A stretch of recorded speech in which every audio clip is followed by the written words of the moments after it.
ఒక్కసారి చూడండి, ఇక్కడ యూపీఎస్సీ ఇన్ఫినిటీ ప్రోగ్రామ్ అనేది మనం లాంచ్ చేయడం జరిగింది.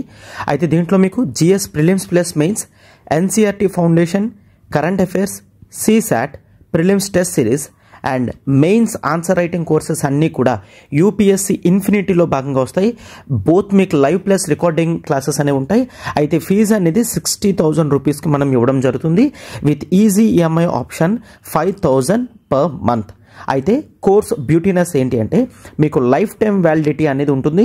సో దట్ టెస్ట్ సిరీస్ అనేవి రెగ్యులర్గా రాయగలరు, ఆన్సర్ రైటింగ్ కూడా రాయగలరు, కరెంట్ అఫైర్స్ కూడా మీకు అవైలబుల్గా ఉంటుంది. అండ్ ఈ ప్రోగ్రామ్ గురించి మీకు ఏ డౌట్ ఉన్నా సరే, ఒకవేళ డెమో సెషన్స్ కూడా చూడాలి అనుకున్నా you can simply call to this number 7893899553. ఇప్పుడు మనం ఆర్టికల్ 25 నుంచి చూద్దాం. ఆర్టికల్ 25 నుంచి 28 వరకు కూడా ఫ్రీడమ్ ఆఫ్ రిలీజియన్ బేసిస్ మీద మనం చూస్తామన్నమాట.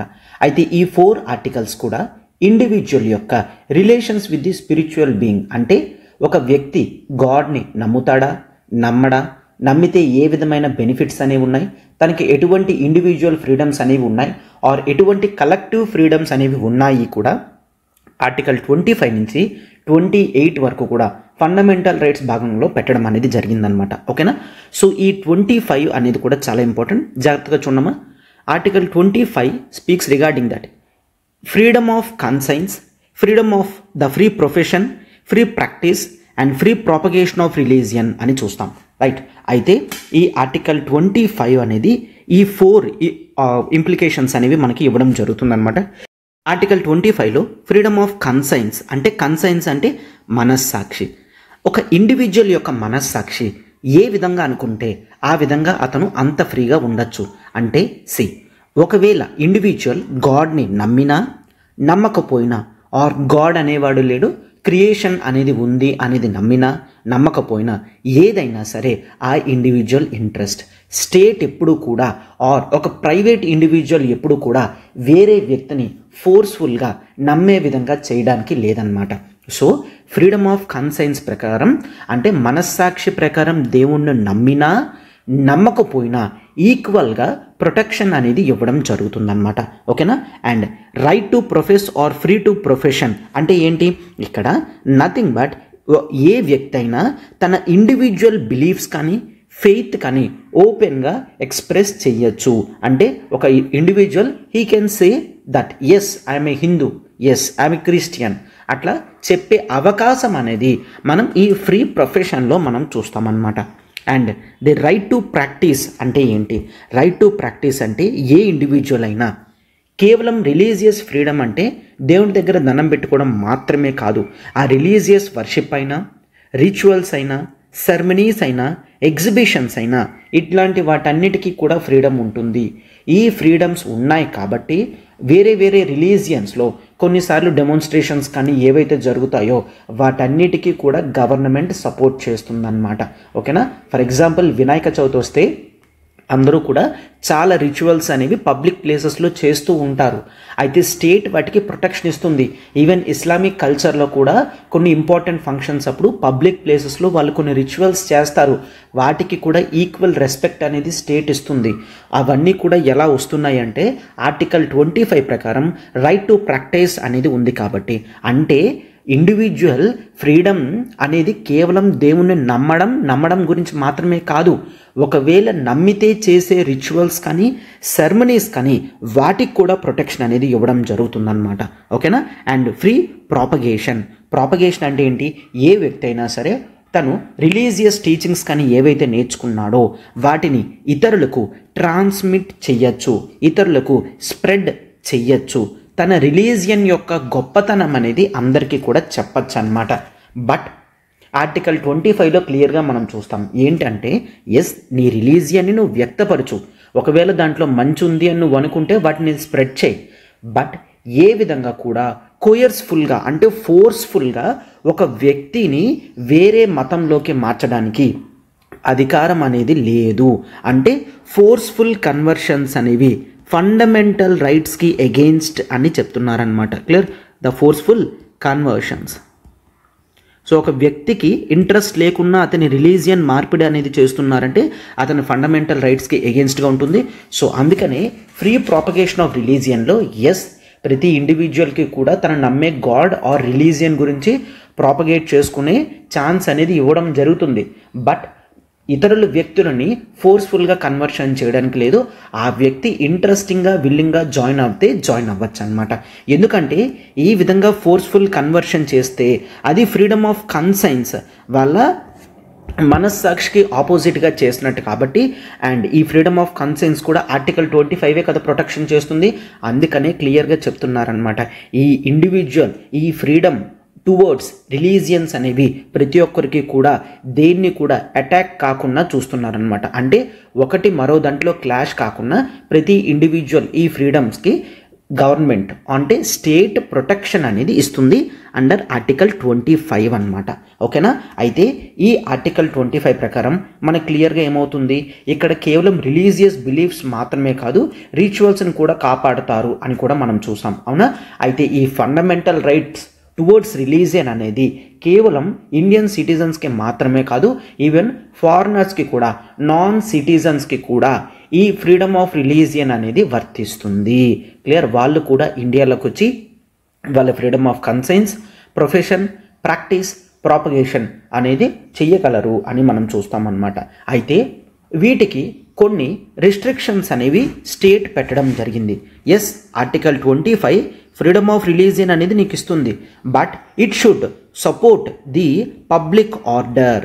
పబ్లిక్ ఆర్డర్ ఒకవేళ డిస్టర్బెన్స్ అయితే క్యాన్సిల్ చేయొచ్చు, ఆర్ మొరాలిటీకి ఎగెయిన్స్ట్గా ఉంటే స్టేట్ దాన్ని క్యాన్సిల్ చేయొచ్చు, ఆర్ ఈవెన్ హెల్త్కి ఎగెయిన్స్ట్గా ఉన్నా క్యాన్సిల్ చేయొచ్చు, ఆర్ ఇంకే ప్రొవిజన్స్ ఆఫ్ ఫండమెంటల్ రైట్స్లో ఉన్నవి ఒకవేళ వైలేట్ చేసినా సరే స్టేట్ వాటిని క్యాన్సిల్ చేయగలదన్నమాట.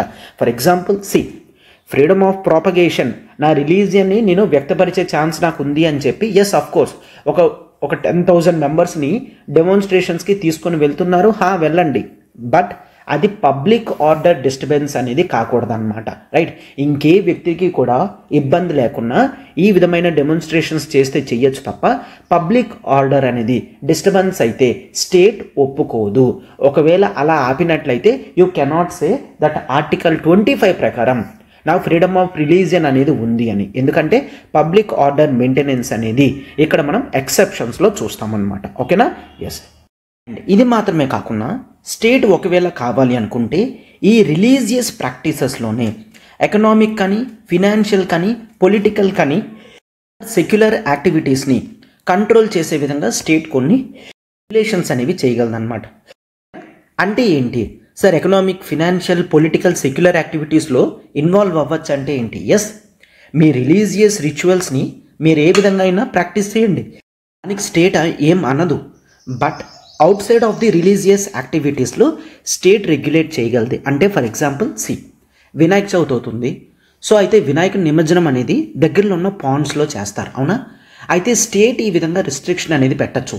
కేవలం మట్టితో తయారు చేసిన విఘ్నేశ్వరుని బొమ్మలను మాత్రమే నిమజ్జనం చేస్తాము అని చెప్పి స్టేట్ చెప్పింది అనుకోండి, అదేంటి, ఇది నా ఫ్రీడమ్ ఆఫ్ రిలీజియన్కి ఎగెయిన్స్ట్గా వెళ్తుంది? నో, స్టేట్ని రిచువల్స్ని నేను చేసుకోమంటుంది. బట్ ఇక్కడ ది ఎకనామిక్, ఎన్విరాన్మెంటల్ మ్యాటర్స్ ప్రకారం అందరికీ కూడా బెనిఫిట్ ఉండే విధంగా కేవలం మట్టితో చేసిన విఘ్నేశ్వరులను మాత్రమే అనుపుతాము అని చెప్పడం జరిగింది. మీకు అర్థమైందని అనుకుంటున్నాను. రైట్? అండ్ ఇది మాత్రమే కాకుండా స్టేట్ కొన్ని పబ్లిక్ క్యారెక్టర్స్ ఏవైతే, పబ్లిక్ పొజిషన్స్ ఏవైతే ఉంటాయో వాటిని అందరికీ కూడా ఓపెన్ చేయగలదన్నమాట. అంటే ఫర్ ఎగ్జాంపుల్ లెట్స్ టేక్ ఒక టెంపుల్ ఉంది, టీటీడీ. సో టీటీడీ CEO ఒక వ్యక్తి ఉంటాడు. అవునా? ఆ వ్యక్తి ఏ క్లాస్ అయినా, ఏ కాస్ట్ అయినా, ఏ జెండర్ అయినా సరే పర్వాలేదు. అంటే విత్ ఇన్ హిందూ కమ్యూనిటీలో ఉన్న ఏ వ్యక్తి అయినా సరే ఆ పబ్లిక్ పొజిషన్స్లో ఆ వ్యక్తి కూర్చోవచ్చు కూడా. అది ఆర్టికల్ 25 ప్రకారం ఇవ్వడం జరుగుతుందన్నమాట. ఓకేనా? కొన్నిసార్లు IAS ఆఫీసర్స్ని పెట్టారనుకోండి, they come cutting across all the cost. Right? So ప్రతి కాస్ట్ నుంచి కూడా అందరూ ఉంటారు. సో ఈ పబ్లిక్ క్యారెక్టర్ పొజిషన్స్ ఏవైతే ఉంటాయో అవి అందరికీ కూడా ఓపెన్గానే ఉంటాయి. ఎందుకు ఈ విధంగా పెట్టారంటే, హిస్టారికల్గా చూసుకున్నట్లయితే కేవలం రిలీజియస్ యాక్టివిటీస్ అన్నీ కూడా కేవలం బ్రాహ్మిన్ డామినేషన్లో ఉండిపోవడం వలన కొంతమంది లో కాస్ట్ వ్యక్తులకి టెంపుల్ ఎంట్రీ అనేది లేకుండా పోయింది. అవునా? సో ఇండియాకి ఇండిపెండెన్స్ వచ్చిన తర్వాత ఆ ప్రాబ్లం అనేది ఉండకూడదు అని చెప్పి కాన్స్టిట్యూషన్లోని ఈ విధమైన బెనిఫిట్ అనేది మెన్షన్ చేసి ఉంచారనమాట, రైట్. అండ్ ఇది మాత్రమే కాదు, article 25 it gives some extra benefits to Sikh religion. ఏంటంటే విత్ ఇన్ ద సిక్ రిలీజియన్లోనే ఉంటుంది. ఏంటంటే సిక్ కమ్యూనిటీ చెందిన ప్రతి వ్యక్తి కూడా he can carry the kirpan, clear. So కిర్పన్ని క్యారీ చేసే బెనిఫిట్ అనేది ఇవ్వడం జరిగింది. కిర్పన్ అంటే ఏంటి? ఒక షార్ట్ నైఫ్ అన్నమాట, ఓకేనా. ఒక చిన్న నైఫ్ వాళ్ళు ఎక్కడికి వెళ్ళినా పట్టుకొని వెళ్ళే ఛాన్స్ అనేది ఉంది. జనరల్గా ఇండివిజువల్స్ ఈ విధమైన ఐటమ్స్ని రెగ్యులర్గా క్యారీ చేయకూడదు, బట్ సిక్ కమ్యూనిటీ వాళ్ళు మాత్రం వాటిని క్యారీ చెయ్యొచ్చు అని చెప్పి ఆర్టికల్ 25లోనే మెన్షన్ చేసి ఉందన్నమాట, right. So this is completely about the article 25. Article 26 చూడమ్మా, freedom to manage the religious affairs అని మనం చూస్తాం. అయితే freedom to manage religious affairs అంటే ఏంటి అంటే, సో ఎవ్రీ రిలీజియస్ డినామినేషన్ అంటే ప్రతి రిలీజియన్ కూడా వాటిని ప్రమోట్ చేసుకోవడానికి చారిటబుల్ ఇన్స్టిట్యూషన్స్ కానీ రిలీజియస్ ఇన్స్టిట్యూషన్స్ని కానీ స్టార్ట్ చేయగలదు, క్లియర్. సో ప్రతి రిలీజియన్ కూడా they can establish and maintain those institutions అని చెప్పి ఆర్టికల్ 26లో మనకు కనిపిస్తుంది అనమాట, ఓకేనా. అండ్ ఈ రిలీజియస్ ఇన్స్టిట్యూషన్స్లో ఉన్న అఫైర్స్ కూడా they can maintain their own affairs అని కూడా చూస్తామన్నమాట, రైట్. సో వేరే వ్యక్తులు వచ్చి డిస్టర్బెన్స్ ఏమీ కూడా చేయరు, మీ రిలీజియస్ అఫైర్స్ అనేవి మీరే మెయింటైన్ చేసుకోవచ్చు అంటే ఈ రిలీజియస్ డినామినేషన్స్ అండ్ ఇన్స్టిట్యూషన్స్లో అనమాట.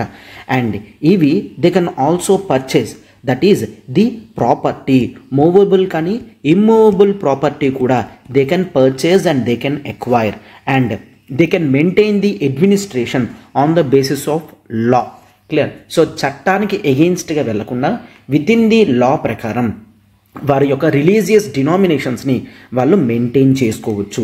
అయితే మీకు డౌట్ రావచ్చు, సార్ ఆల్రెడీ 25లో మనకి రిలీజియస్ ప్రొటెక్షన్స్ ఫ్రీడమ్స్ అనేవి ఇవ్వడం జరిగింది కదా, మరి దీంట్లో సెపరేట్గా రిలీజియస్ డినామినేషన్స్ గురించి మెన్షన్ ఎందుకు చెయ్యాలి అంటే ఒక్కసారి చూడమ్మా, ఆర్టికల్ 25 అనేది ఇండివిజువల్ ఫ్రీడమ్ ప్రొటెక్షన్ ఇస్తుందన్నమాట. ప్రతి ఇండివిజువల్ కూడా తన యొక్క రిలీజియస్ ఫ్రీడమ్ని మెన్షన్ చేసుకోగలడు.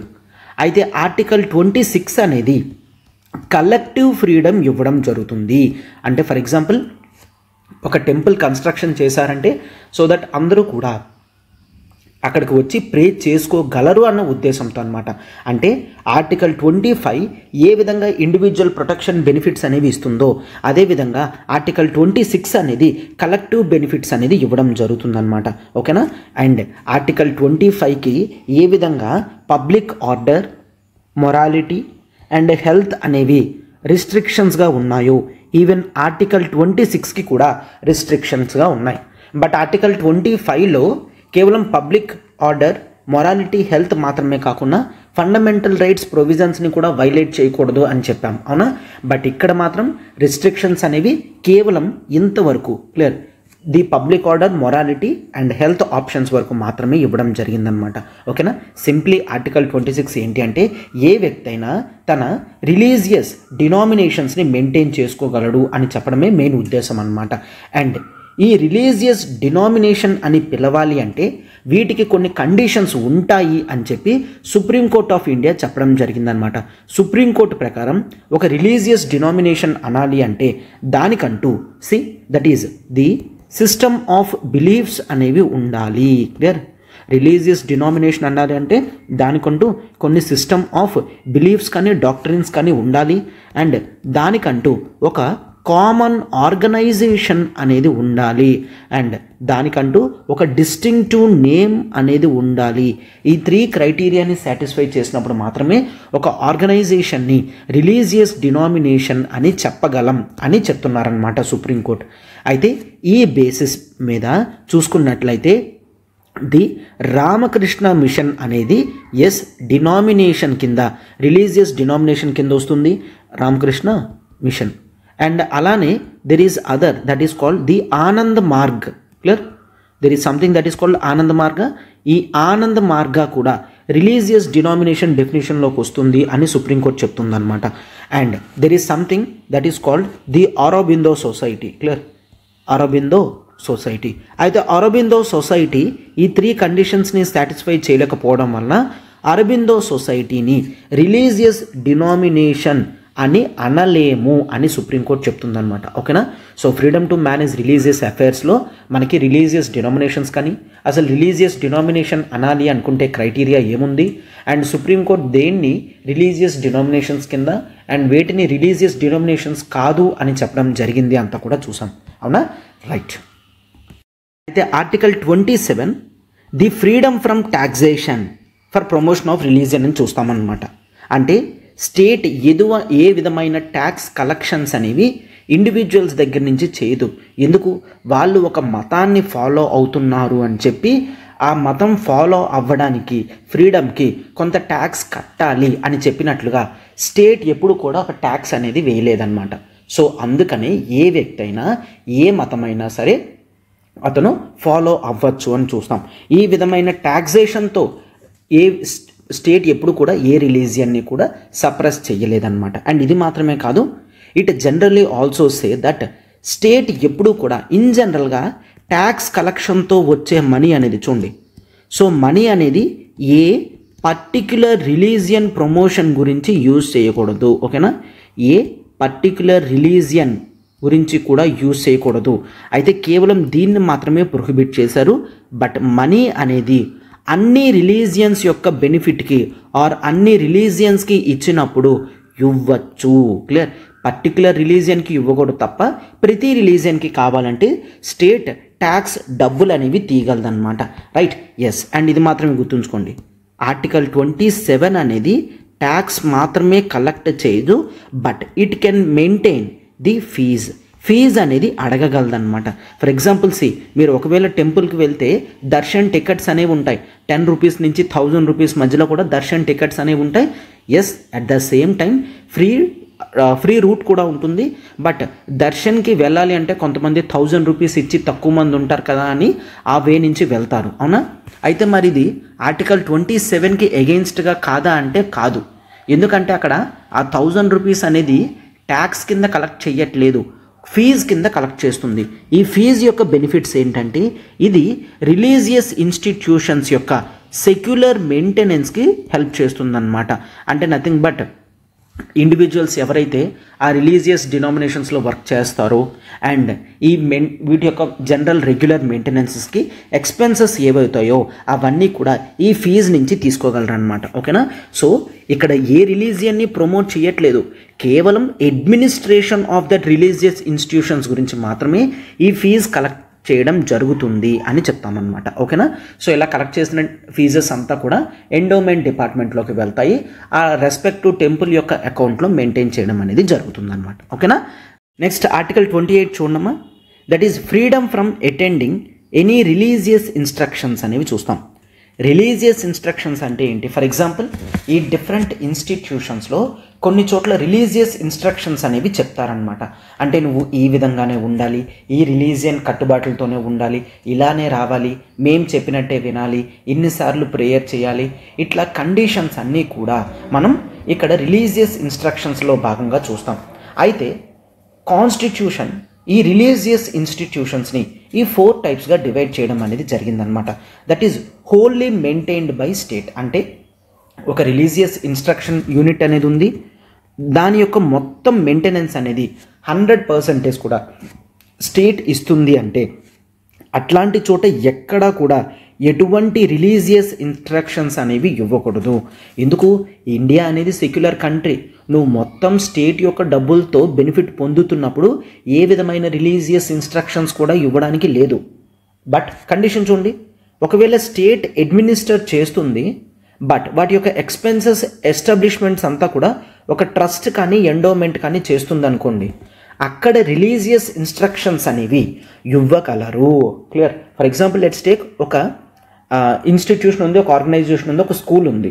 ఆ స్కూల్ యొక్క పూర్తి మెయింటెనెన్స్ అనేది ప్రైవేట్ పీపులే చేసుకుంటున్నారు, కేవలం స్టేట్ అడ్మినిస్ట్రేట్ చేస్తుంది అంతే. అక్కడ దే కెన్ ఆస్క్ ఈ విధమైన రిలీజియస్ ఇన్స్ట్రక్షన్స్ని మీరు ఫాలో అవ్వాలి అని చెప్పి స్టూడెంట్స్కి కానీ వచ్చే వాళ్ళకి కానీ చెప్పగలరు. ఓకేనా? ఇక్కడ యాక్సెప్టబుల్ రిలీజియస్ ఇన్స్ట్రక్షన్స్ అనేవి ఇవ్వగలరు. క్లియర్? కావాలి అనుకుంటే ఇవ్వగలరు అనమాట. బట్ ఒకవేళ రికగ్నిషన్ బై ద స్టేట్, అంటే స్టేట్ డబ్బులేమి ఇవ్వట్లేదు, అలానే స్టేట్ దాని అడ్మినిస్ట్రేషన్ మాత్రమే కాదు రికగ్నైజ్ చేస్తుంది కూడాను.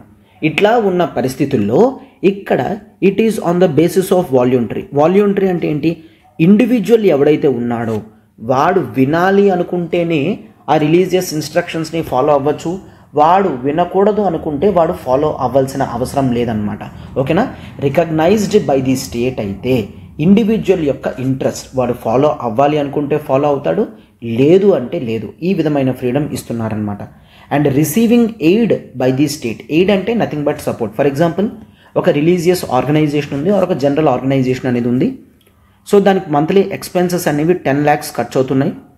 దీంట్లో 2 lakh rupees వరకు కూడా గవర్నమెంట్ ఇస్తుంది అనుకోండి. ఫర్ ఎగ్జాంపుల్ 2 lakh, 1,50,000 ఏదైనా స్టేట్ ఒకవేళ ఎయిడ్ చేస్తుంది అంటే వాటి యొక్క రిలీజియస్ ఇన్స్ట్రక్షన్స్ కూడా వాల్యూంటరీ బేసిస్ మీద ఉంటుంది.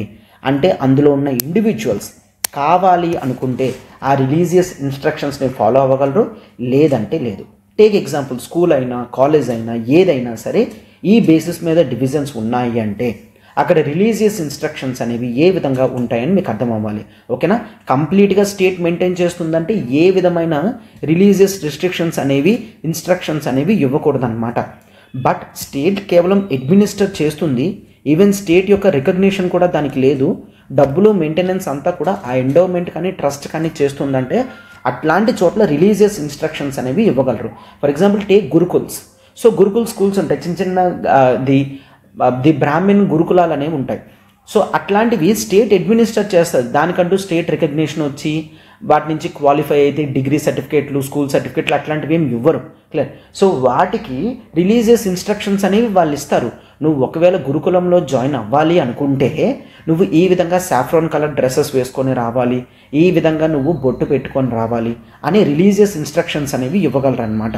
ఒకవేళ స్టేట్ రికగ్నిషన్ చేస్తుంది, డబ్బులేమి ఇవ్వట్లేదు బట్ రికగ్నైజ్ చేస్తుంది అనుకోండి, అలాంటి చోట్ల ఇండివిజువల్ తన ఇంట్రెస్ట్ ఉంటే ఫాలో అవ్వచ్చు, లేదంటే లేదు. అండ్ ఒకవేళ స్టేట్ కొంత సహాయం ఎయిడ్ అనేది చేస్తుంది అంటే అప్పుడు కూడా వాల్యూంటరీ బేసిస్ మీద ఉండాలి తప్ప కంపల్సరీగా చేయడానికి లేదు అని మనం చూస్తామన్నమాట. అర్థమైందా? సో ఇక్కడ ఆర్టికల్ 25 నుంచి కూడా ఆర్టికల్ 28 మనం ది ఫ్రీడమ్ ఆఫ్ రిలీజియన్ అనేది మనం చూస్తామన్నమాట. ఓకేనా. రైట్ చేసాం. ఆర్టికల్ 29 అండ్ ఆర్టికల్ 30 అనేవి కల్చరల్ అండ్ ఎడ్యుకేషనల్ రైట్స్ అని చూస్తాం. సో ఈ రెండిట్లో కూడా కల్చర్ గురించి మనం కాస్త అబ్జర్వ్ చేయడం అనేది జరుగుతుందన్నమాట. Right. So this is article 29 gives protection for the interests of some section of citizen అని చూస్తాం. క్లియర్. Section of citizen. అయితే కొంతమంది సెక్షన్ ఆఫ్ సిటిజన్ వాళ్ళ యొక్క కల్చరల్ రైట్స్ని ప్రొటెక్ట్ చేసుకోవడానికి ఈ ఆర్టికల్ 29 అనేది హెల్ప్ చేస్తుందన్నమాట. సో ఇండియన్ కాన్స్టిట్యూషన్లో క్లియర్గా ఆర్టికల్ 29లో ఏముంటుంది అంటే any section of citizen. Clear. So వాళ్ళు ఇండియన్ సిటిజన్ అయితే చాలు, వాళ్ళు ఇండియాలో ఎక్కడున్నా సరే వాళ్ళ యొక్క డిస్టింక్ట్ అంటే వెరీ యూనిక్, వాళ్ళ వరకు చాలా యూనిక్ అయిన లాంగ్వేజ్ కానీ ఆర్ స్క్రిప్ట్ కానీ, రైట్, ఆర్ వాళ్ళ కల్చర్ కానీ ఏదైతే ఉంటుందో దాన్ని వాళ్ళు కన్జర్వ్ చేసుకునే హక్కు అనేది రాజ్యాంగం ఫండమెంటల్ రైట్స్ ద్వారా ఇస్తుందన్నమాట. ఓకేనా. సో వాళ్ళ డిస్టింక్ట్ లాంగ్వేజ్, స్క్రిప్ట్, కల్చర్ వాటిని కన్జర్వ్ చేసుకోగలరు. రైట్. అండ్ ఇది మాత్రమే కాదు, ఇన్ జనరల్గా కూడా చెప్తున్నారు ఏంటంటే ఇండియాలో ఏ ఎడ్యుకేషనల్ ఇన్స్టిట్యూషన్లో అయినా సరే based on religion, race, caste, language ఈ బేసిస్ మీద ఏ విధమైన డివిజన్స్ అనేవి ఉండకూడదు అన్న ఉద్దేశంతో ఏ ఎడ్యుకేషనల్ ఇన్స్టిట్యూషన్లో అయినా సరే ప్రతి చిల్డ్రన్కి కూడా ఆపర్చునిటీ టు రీడ్ అనేది ఉంటుంది. అర్థమవుతుందా? అంటే ఇక్కడ మనం కాన్స్టిట్యూషన్ ఏమని చెప్తుంది అంటే ఏ సిటిజన్ అయినా ఏ ఎడ్యుకేషనల్ ఇన్స్టిట్యూషన్లో అయినా సరే జాయిన్ అవ్వగలరు. అండ్ స్కూల్ ఎడ్యుకేషన్ ఇన్స్టిట్యూషన్ వాళ్ళు ఎవరైతే ఉన్నారో రిలీజియన్ బేసిస్ మీద, రేస్ బేసిస్ మీద, కాస్ట్ బేసిస్ మీద, లాంగ్వేజ్ బేసిస్ మీద డివిజన్స్ అనేవి చేయడానికి లేదు. సో నీది ఈ రిలీజియన్ కాబట్టి నీకు ఈ ఎడ్యుకేషనల్ ఇన్స్టిట్యూషన్లో నేను అడ్మిషన్ అనేది ఇవ్వను అట్లా చెప్పడానికి లేదన్నమాట. క్లియర్. కేవలం ఈ బేసిస్ మీద మాత్రమే అడ్మిషన్స్ అనేవి డినై చేయకూడదని ఉంటుంది. అందుకనే మీరు జనరల్గా అబ్జర్వ్ చేస్తే కేవలం బాయ్స్ హై స్కూల్స్, కేవలం గర్ల్స్ హై స్కూల్స్ అనేవి ఉంటాయి కదా, అవి ఎందుకంటే జెండర్ బేసిస్ మీద అడ్మిషన్స్ అనేవి డినై చేసే అధికారం అనేది ఎడ్యుకేషనల్ ఇన్స్టిట్యూషన్స్కి ఉంటుందన్నమాట. Right, yes. సో అయితే ఇక్కడ మనం క్లియర్గా first provision that is the protection of interest అనేవి చూసుకున్నట్లయితే ఇర్రెస్పెక్టివ్ ఆఫ్ దట్ కమ్యూనిటీ, వాళ్ళు ఏ కమ్యూనిటీకి సంబంధించిన వాళ్ళైనా సరే వాళ్ళకి ప్రొటెక్షన్ అనేది ఖచ్చితంగా ఉంటుందన్నమాట. అయితే ఇక్కడ ఈ సెక్షన్ ఆఫ్ సిటిజన్ని జనరల్గా మైనారిటీస్ అని చూస్తారు. క్లియర్? అయితే సుప్రీంకోర్టు క్లియర్గా చెప్పడం జరిగింది, ఎనీ సెక్షన్ ఆఫ్ సిటిజన్ అంటే బోత్ మైనారిటీస్ అండ్ మెజారిటీ. అంటే నీది ఒక మెజారిటీ లాంగ్వేజ్ అయినా, నీది ఒక మెజారిటీ రిలీజియన్ అయినా, నువ్వు నీ కల్చర్ని, నీ స్క్రిప్ట్ని కాపాడుకునే హక్కు అనేది నీకు ఫండమెంటల్ రైట్స్ ద్వారా లభిస్తుంది అని గుర్తుంచుకోండి. రైట్? అయితే ఆర్టికల్ 29 ప్రకారం జనరల్గా మైనారిటీ అనేది అబ్జర్వ్ చేసుకుంటే, అంటే కన్జర్వ్ చేసుకోవాల్సిన ఎవరికి ఉంటుంది అంటే ఎవరైతే మైనారిటీ సెక్షన్గా ఉంటారో వాళ్ళే వాళ్ళ లాంగ్వేజ్ని, కల్చర్ని, స్క్రిప్ట్ని కన్జర్వ్ చేసుకోవాలనుకుంటారు. అవునా? రైట్. సో ఇక్కడ కూడా మనం అదే చూస్తాము. సో ఈ విధమైన ప్రొటెక్షన్ అనేది జనరల్గా బోత్ రిలీజియస్ మైనారిటీ గ్రూప్స్కి అండ్ లింగ్విస్టిక్ మైనారిటీ గ్రూప్స్కి ఇద్దరికి కూడా అవకాశం అనేది ఇవ్వడం జరిగిందనమాట. Right, yes. అండ్ ఇది కేవలం మైనారిటీస్ మాత్రమే కాదు, ఈవెన్ మెజారిటీ పీపుల్కి కూడా వీటిని కన్జర్వ్ చేసుకునే హక్కు అనేది ఉందన్నమాట. Right, yes. And this is very important. And గుర్తుంచుకున్నట్లయితే దీన్ని కన్జర్వ్ చేయడం అనేది ఇంపార్టెంట్, అవునా? బట్ ఒకవేళ వాట్ ఇఫ్ ఒక పొలిటీషియన్ ఎలక్షన్స్ టైంలో ఈ విధంగా చెప్పాడు అనుకోండి, నేను ఒకవేళ అధికారంలోకి వస్తే మీ లాంగ్వేజ్ని, మీ కల్చర్ని నేను కాపాడుతాను, నేను కన్జర్వ్ చేస్తాను అని చెప్తే, మరిది that is the 1951 representation of peoples act కింద ఇది నేరం అవుతుందా అంటే అబ్సల్యూట్లీ నాట్ అని సుప్రీంకోర్టు చెప్తుంది. సుప్రీంకోర్టు ఏమని చెప్తుంది, ఒకవేళ పొలిటీషియన్స్ వాళ్ళ పొలిటికల్ స్పీచెస్లో ప్రామిసెస్ చేశారనుకోండి, మీ లాంగ్వేజ్ని కానీ మీ కల్చర్ని కానీ కాపాడుతాను అని చెప్తే అది ఏ విధంగా కూడా కరప్ట్ ప్రాక్టీస్ కింద కాదు. వాళ్ళు కన్జర్వ్ చేస్తానని చెప్తున్నారు అంతే తప్ప వాళ్ళు అంతకన్నా ఏది ఎక్కువ చెప్పడం లేదు. కాబట్టి అదేది కూడా కరప్ట్ ప్రాక్టీస్ కాదు under 1951 representation of peoples act ప్రకారం అని సుప్రీంకోర్టు జడ్జ్మెంట్ కూడా ఇవ్వడం జరిగిందనమాట. అర్థమైందా? This is the thing. Clear? Right. అయితే any section of citizen that they conserve the distinct language, script, culture of its own అని గుర్తుంచుకోండి. This is about article 29. So ఇప్పుడు ఆర్టికల్ 30 చూద్దాం. చూడండి. Next article 30 it speaks that the right of minorities to establish, administer the educational institutions.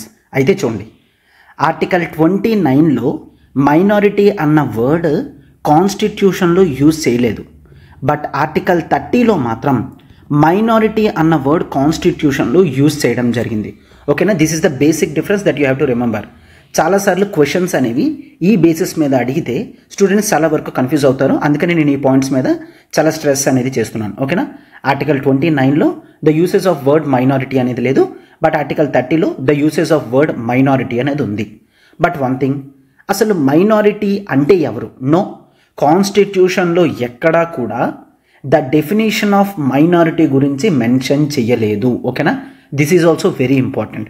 కాన్స్టిట్యూషన్లో ఎక్కడా కూడా the word minority యొక్క definition అనేది మెన్షన్ చేయలేదన్నమాట. ఓకేనా? ఆర్టికల్ 30 సింపుల్గా మైనారిటీ సెక్షన్స్ ఎవరైతే ఉంటారో వాళ్ళకి నచ్చిన విధంగా ఎడ్యుకేషనల్ ఇన్స్టిట్యూషన్స్ని ఎస్టాబ్లిష్ చేసుకొని వాళ్ళ కల్చర్ని కానీ ఆర్ వాళ్ళ లాంగ్వేజ్ కానీ ఏదైనా సరే వాళ్ళు ప్రాపగేట్ చేసుకోవచ్చు. అంటే ఎడ్యుకేషనల్ ఇన్స్టిట్యూషన్స్ అనేవి వాళ్ళు స్టార్ట్ చెయ్యొచ్చు అన్న ఫండమెంటల్ రైట్ అనేది వీళ్ళకి ఆర్టికల్ 30 ప్రకారం వస్తుందన్నమాట. ఓకేనా? సో దీంతో ఏ మైనారిటీ గ్రూప్ అయినా, ఇక్కడ క్లియర్గా ఏ మైనారిటీ గ్రూప్ అయినా, ఇక్కడ మెజారిటీ రాదు, ఇంకా కేవలం మైనారిటీకి మాత్రమే ఉంటుంది. ఆర్టికల్ 29లో ఏమని చూస్తాం, బోత్ మైనారిటీ అండ్ మెజారిటీ ఎవరైనా వాళ్ళ లాంగ్వేజ్ని, కల్చర్ని కాపాడుకోవచ్చు అని చూసాం. బట్ ఆర్టికల్ 30 మాత్రం ఇన్ స్పెసిఫిక్గా కేవలం మైనారిటీ సెక్షన్కి మాత్రమే ఉంటుందన్నమాట. ఓకేనా? రైట్. అండ్ సి, స్టేట్ అనేది ఎప్పుడైనా ఈ మైనారిటీ సెక్షన్ ఒక ఎడ్యుకేషనల్ ఇన్స్టిట్యూషన్ స్టార్ట్ చేసిందనుకోండి, అయితే ఆ ఏరియాని కంపల్సరీ ఎక్విజిషన్ కింద గవర్నమెంట్ ఖచ్చితంగా ల్యాండ్ని ఎక్వైర్ చేసుకోవాలి. అయితే ఒకవేళ అలాంటి టైంలో ఎప్పుడైతే ఎక్వైర్ చేసుకుంటున్నారో ఆ కంపెన్సేషన్ అమౌంట్ ఏదైతే పే చేస్తారో అది మార్కెట్ ప్రైస్ కన్నా ఎక్కువ ఉంటుంది. మోస్ట్లీ మార్కెట్ ప్రైస్ అనేది వాళ్ళకి ఇవ్వడం జరుగుతుందన్నమాట. ఓకేనా. కంపల్సరీ ఎక్విజిషన్ ప్రకారం ఎప్పుడైతే మైనారిటీ ఎడ్యుకేషనల్ ఇన్స్టిట్యూషన్స్ నుంచి అసెట్స్ అనేవి తీసుకుంటారో, ల్యాండ్ అనేది తీసుకుంటారో, అప్పుడు వాళ్ళకి ప్రాపర్ కంపెన్సేషన్ మార్కెట్ ప్రైస్లో ఇవ్వడం అనేది జరుగుతుందన్నమాట. ఓకేనా. రైట్. అండ్ ఇది మాత్రమే కాదు, స్టేట్ ఒకవేళ ఈ మైనారిటీ ఎడ్యుకేషనల్ ఇన్స్టిట్యూషన్స్కి ఎప్పుడైనా స్టేట్ సహాయం ఎయిడ్ అనేది చేయాలి అనుకుంటుందంటే ఈ మైనారిటీ ఎడ్యుకేషనల్ ఇన్స్టిట్యూషన్స్ని ఏ విధంగా డిస్క్రిమినేషన్ అనేది చూపించకూడదు అనమాట. అంటే కేవలం కొన్ని మైనారిటీ ఎడ్యుకేషనల్ ఇన్స్టిట్యూషన్కి స్టేట్ డబ్బులు ఇచ్చి మిగిలిన వాటికి ఇవ్వకపోవడం అట్లా చేయకూడదు. అందరికీ కూడా ఏదైతే ఇవ్వాలనుకుంటుందో సమానంగా పంచాల్సిన హక్కు అనేది వాళ్ళకు ఉంటుందన్నమాట. ఓకేనా. స్టేట్ ఆ విధంగా మాత్రమే చేయగలది. ఒకవేళ స్టేట్ అలా చేయకుండా కొన్ని మైనారిటీ ఎడ్యుకేషనల్ ఇన్స్టిట్యూషన్స్కి ఎయిడ్ ఇంటెన్షనల్గా ఇవ్వకపోతే వీళ్ళు కోర్టులో కేసు కూడా వేయగలరు. వాళ్ళకి ఇస్తున్నారు, ఇంటెన్షనల్గా మాకు ఇవ్వడం లేదు, మరి మాకు ఫండమెంటల్ హక్కు కదా అని చెప్పి అడిగే ఛాన్స్ అనేది వాళ్ళకి ఉంటుందన్నమాట. రైట్. అయితే దీని ప్రకారం both same religious minorities and linguistic minorities ఇద్దరు కూడా వాళ్ళ ఎడ్యుకేషనల్ ఇన్స్టిట్యూషన్స్ని వాళ్ళు స్టార్ట్ చేయొచ్చు, ఎస్టాబ్లిష్ చేయొచ్చు అని చూస్తామన్నమాట. రైట్. ఎస్. అయితే ఈ మైనారిటీ ఎడ్యుకేషనల్ ఇన్స్టిట్యూషన్స్ అనేవి జనరల్గా 3 టైప్స్ ఉంటాయి. ఆ 3 టైప్స్ ఏంటో చూడమ్మా. ఈ 3 టైప్స్ ఆఫ్ ఎడ్యుకేషనల్ ఇన్స్టిట్యూషన్స్ని మనం ఇట్లా డివైడ్ చేస్తున్నాం. ఒకటి, educational institutions that require recognition. ఆ ఎడ్యుకేషనల్ ఇన్స్టిట్యూషన్కి రికగ్నిషన్ కావాలి అని ఎక్స్పెక్ట్ చేస్తారు. అండ్ గవర్నమెంట్ నుంచి కూడా ఎయిడ్, సహాయం అనేది కూడా ఎక్స్పెక్ట్ చేస్తారు. రెండవది, కేవలం వాళ్ళు రికగ్నిషన్ మాత్రమే ఎక్స్పెక్ట్ చేస్తారు, వాళ్ళకి ఎటువంటి ఎయిడ్ అనేది అవసరం లేదు. క్లియర్. అండ్ మరొకటి, స్టేట్ దగ్గర నుంచి ఏ రికగ్నిషన్ కానీ ఆర్ ఏ ఎయిడ్ కానీ ఏది కూడా ఎక్స్పెక్ట్ చేయరన్నమాట. క్లియర్. అయితే ఈ 2 ప్రకారం clear, recognition, aid and only recognition కనుక ఒకవేళ ఎస్టాబ్లిష్ చేసినట్లయితే వీళ్ళ యొక్క రెగ్యులేటరీ పవర్స్ అనేవి స్టేట్ చేతుల్లో ఉంటాయన్నమాట. అంటే ఏంటి, స్టేట్ ఈ ఎడ్యుకేషనల్ ఇన్స్టిట్యూషన్లో సిలబస్ ఏ విధంగా ఉండాలి, అండ్ అకాడమిక్ స్టాండర్డ్స్ ఏ విధంగా ఉండాలి, డిసిప్లిన్ ఎలా ఉండాలి, శానిటేషన్ ఫెసిలిటీస్ అనేవి ఈ ఎడ్యుకేషనల్ ఇన్స్టిట్యూషన్స్లో ఎలా ఉండాలి, and employment of teachers, staff కానీ ఎంత స్టాండర్డ్స్లో ఉండాలి, ఇట్లాంటివన్నీ కూడా స్టేట్ రిక్వైర్మెంట్ అనేది వీళ్ళకి పెట్టగలదన్నమాట. క్లియర్. కేవలం వాటిలోనే ఆ రిక్వైర్మెంట్ పెట్టగలది తప్ప వాళ్ళు ఏ విధంగా అడ్మినిస్టర్ చేస్తున్నారు అన్న దాని మీద స్టేట్ కాన్సన్ట్రేషన్ చేయదు. క్లియర్. సో ఈ basic qualities off to maintain the standards అనమాట, స్కూల్ యొక్క స్టాండర్డ్స్ మెయింటైన్ చేయడానికి ఈ బేసిక్ క్వాలిటీస్ అనేవి ఇవ్వడం జరిగింది. ఇవి ఈ బోత్ స్టార్టింగ్ ఈ 2 కండిషన్స్ నుంచి ఎక్స్పెక్ట్ చేస్తారు. అయితే థర్డ్ దగ్గర నుంచి అటువంటి ఎక్స్పెక్టేషన్స్ ఏమీ కూడా లేవు. సో ఎవరైతే రికగ్నిషన్ కానీ ఎయిడ్ కానీ ఎక్స్పెక్ట్ చేయరో ఆ స్కూల్స్ గవర్నమెంట్ యొక్క standard protocols in educational institutions ఏది కూడా ఫాలో అవ్వాల్సిన అవసరం లేదు. ఎగ్జామ్స్ పెడుతుందా, పెట్టదా, టీచర్స్ ఎలాంటి వాళ్ళు ఉంటారు, ఉండాలి, ఆర్ డిసిప్లిన్ ఏ విధంగా ఉండాలి, సిలబస్ ఏ విధంగా ఉండాలి, అదేది కూడా స్టేట్ చెప్పింది వాళ్ళు వినాల్సిన అవసరం అనేది లేదన్నమాట. ఓకేనా. రైట్. అయితే ఏది అప్లై అయినా అప్లై కాకపోయినా ఈ 3 టైప్ ఆఫ్ స్కూల్స్కి మాత్రం basic laws clear, like contract law, labour law, industrial law, economic regulations ఇవన్నీ కూడా ముగ్గురికి సమానంగా ఉంటాయి. But when it comes to the part of ఈ ఫస్ట్ 2కి మాత్రం sanitation, employment, standards, teachers, academic, syllabus, prescriptions ఇవన్నీ కూడా స్టేట్ చెప్పింది వినాల్సి వస్తుంది అనమాట. రైట్. ఎస్. ఈ విధంగా 3 టైప్స్ కింద డివైడ్ చేయడం జరిగింది. అయితే there is one very important case, that is the secretary of Malankara Syrian Catholic case. So ఈ కేసు 2006లో జరిగింది. దాంట్లో ఇచ్చిన సుప్రీంకోర్టు జడ్జిమెంట్ని మనం జనరలైజ్డ్గా కొన్ని పాయింట్స్ కింద డిస్కషన్ అనేది చేసుకుందాం. ఒక్కసారి చూద్దాం. ఈ 2006 the secretary of the Malankara Syrian Catholic college case. అయితే ఈ కేసులో సుప్రీంకోర్టు కొన్ని ప్రిన్సిపల్స్ అనేవి చెప్పడం జరిగింది. ఏంటంటే ఈ మైనారిటీ ఎడ్యుకేషనల్ ఇన్స్టిట్యూషన్స్ ఏవైతే ఉంటాయో వాటికి కొన్ని హక్కులు అనేవి ఉంటాయి. ఏంటంటే ఆ ఎడ్యుకేషనల్ ఇన్స్టిట్యూషన్స్ వాళ్ళ ఫౌండర్స్ ఎలా ఉండాలి, వాళ్ళ ఫౌండర్స్ ఫెయిత్ ఏంటి, వాళ్ళకి ఏ టాపిక్స్ మీద కాన్ఫిడెన్స్ అనేది ఉంది, అంటే ఏ సబ్జెక్టు రెస్పెక్టు ఈ ఎడ్యుకేషనల్ ఇన్స్టిట్యూషన్స్ మీద, వాటి మీద పూర్తి గవర్నింగ్ ఆర్గనైజేషన్స్ అంతా కూడా వాళ్ళకే ఉంటుంది. అండ్ టీచింగ్ స్టాఫ్ని కానీ అండ్ నాన్ టీచింగ్ స్టాఫ్ని కానీ ఎట్లా తీసుకోవాలి, వీళ్ళని ఒకవేళ రిమూవ్ చేయాలి అనుకున్నా ఏ విధంగా రిమూవ్ చేయాలి, ఎలిజిబుల్ స్టూడెంట్స్ ఎవరు, ఆర్ మినిమం ఫీజ్ స్ట్రక్చర్ అనేది ఎట్లా మెయింటైన్ చేయాలి, అండ్ ఈ ఎడ్యుకేషనల్ ఇన్స్టిట్యూషన్స్ మీద అసెట్స్ అనేవి ఏ విధంగా తీసుకోవాలి, వీటన్నిటి మీద కూడా పూర్తిగా ప్రిన్సిపల్డ్గా ఉండాలి అని చెప్పి ఈ జడ్జిమెంట్లో చెప్పడం జరిగిందనమాట. అంటే ఎడ్యుకేషనల్ ఇన్స్టిట్యూషన్స్కే పూర్తి హక్కులు అనేవి ఉంటాయి అని సుప్రీంకోర్టు జడ్జిమెంట్ అనేది చెప్పడం జరిగిందనమాట. రైట్. అండ్ మరొకటి కూడా చెప్తున్నారు ఏంటంటే ఆర్టికల్ 30 అనేది మైనారిటీ ఎడ్యుకేషనల్ ఇన్స్టిట్యూషన్స్కి కాస్త బెనిఫిట్ ఇవ్వడం జరిగింది అంతే తప్ప the does not mean to protect them against the majority. అంటే నథింగ్ బట్ మెజారిటీ సెక్షన్స్ కన్నా వీళ్ళకి ఎక్కువ అడ్వాంటేజియస్ పొజిషన్లో పెట్టడానికి ఆర్టికల్ 30 లేదు. ఆర్టికల్ 30 మైనారిటీస్ని మెజారిటీస్ని ఈక్వల్గా చూడడానికి మాత్రమే వాళ్ళకు కొద్ది సహాయం చేయడం అనేది జరుగుతుందన్నమాట. ఓకేనా. సో అందుకనే జనరల్ ప్రిన్సిపల్స్ని వీటన్నిటినీ కూడా ఈ మైనారిటీ ఎడ్యుకేషనల్ ఇన్స్టిట్యూషన్స్ అన్నీ కూడా ఫాలో అవ్వాలన్నమాట. ఓకేనా. There is no such thing that is called reverse discrimination. దాన్ని చూస్తాం. ఏం చూస్తాము?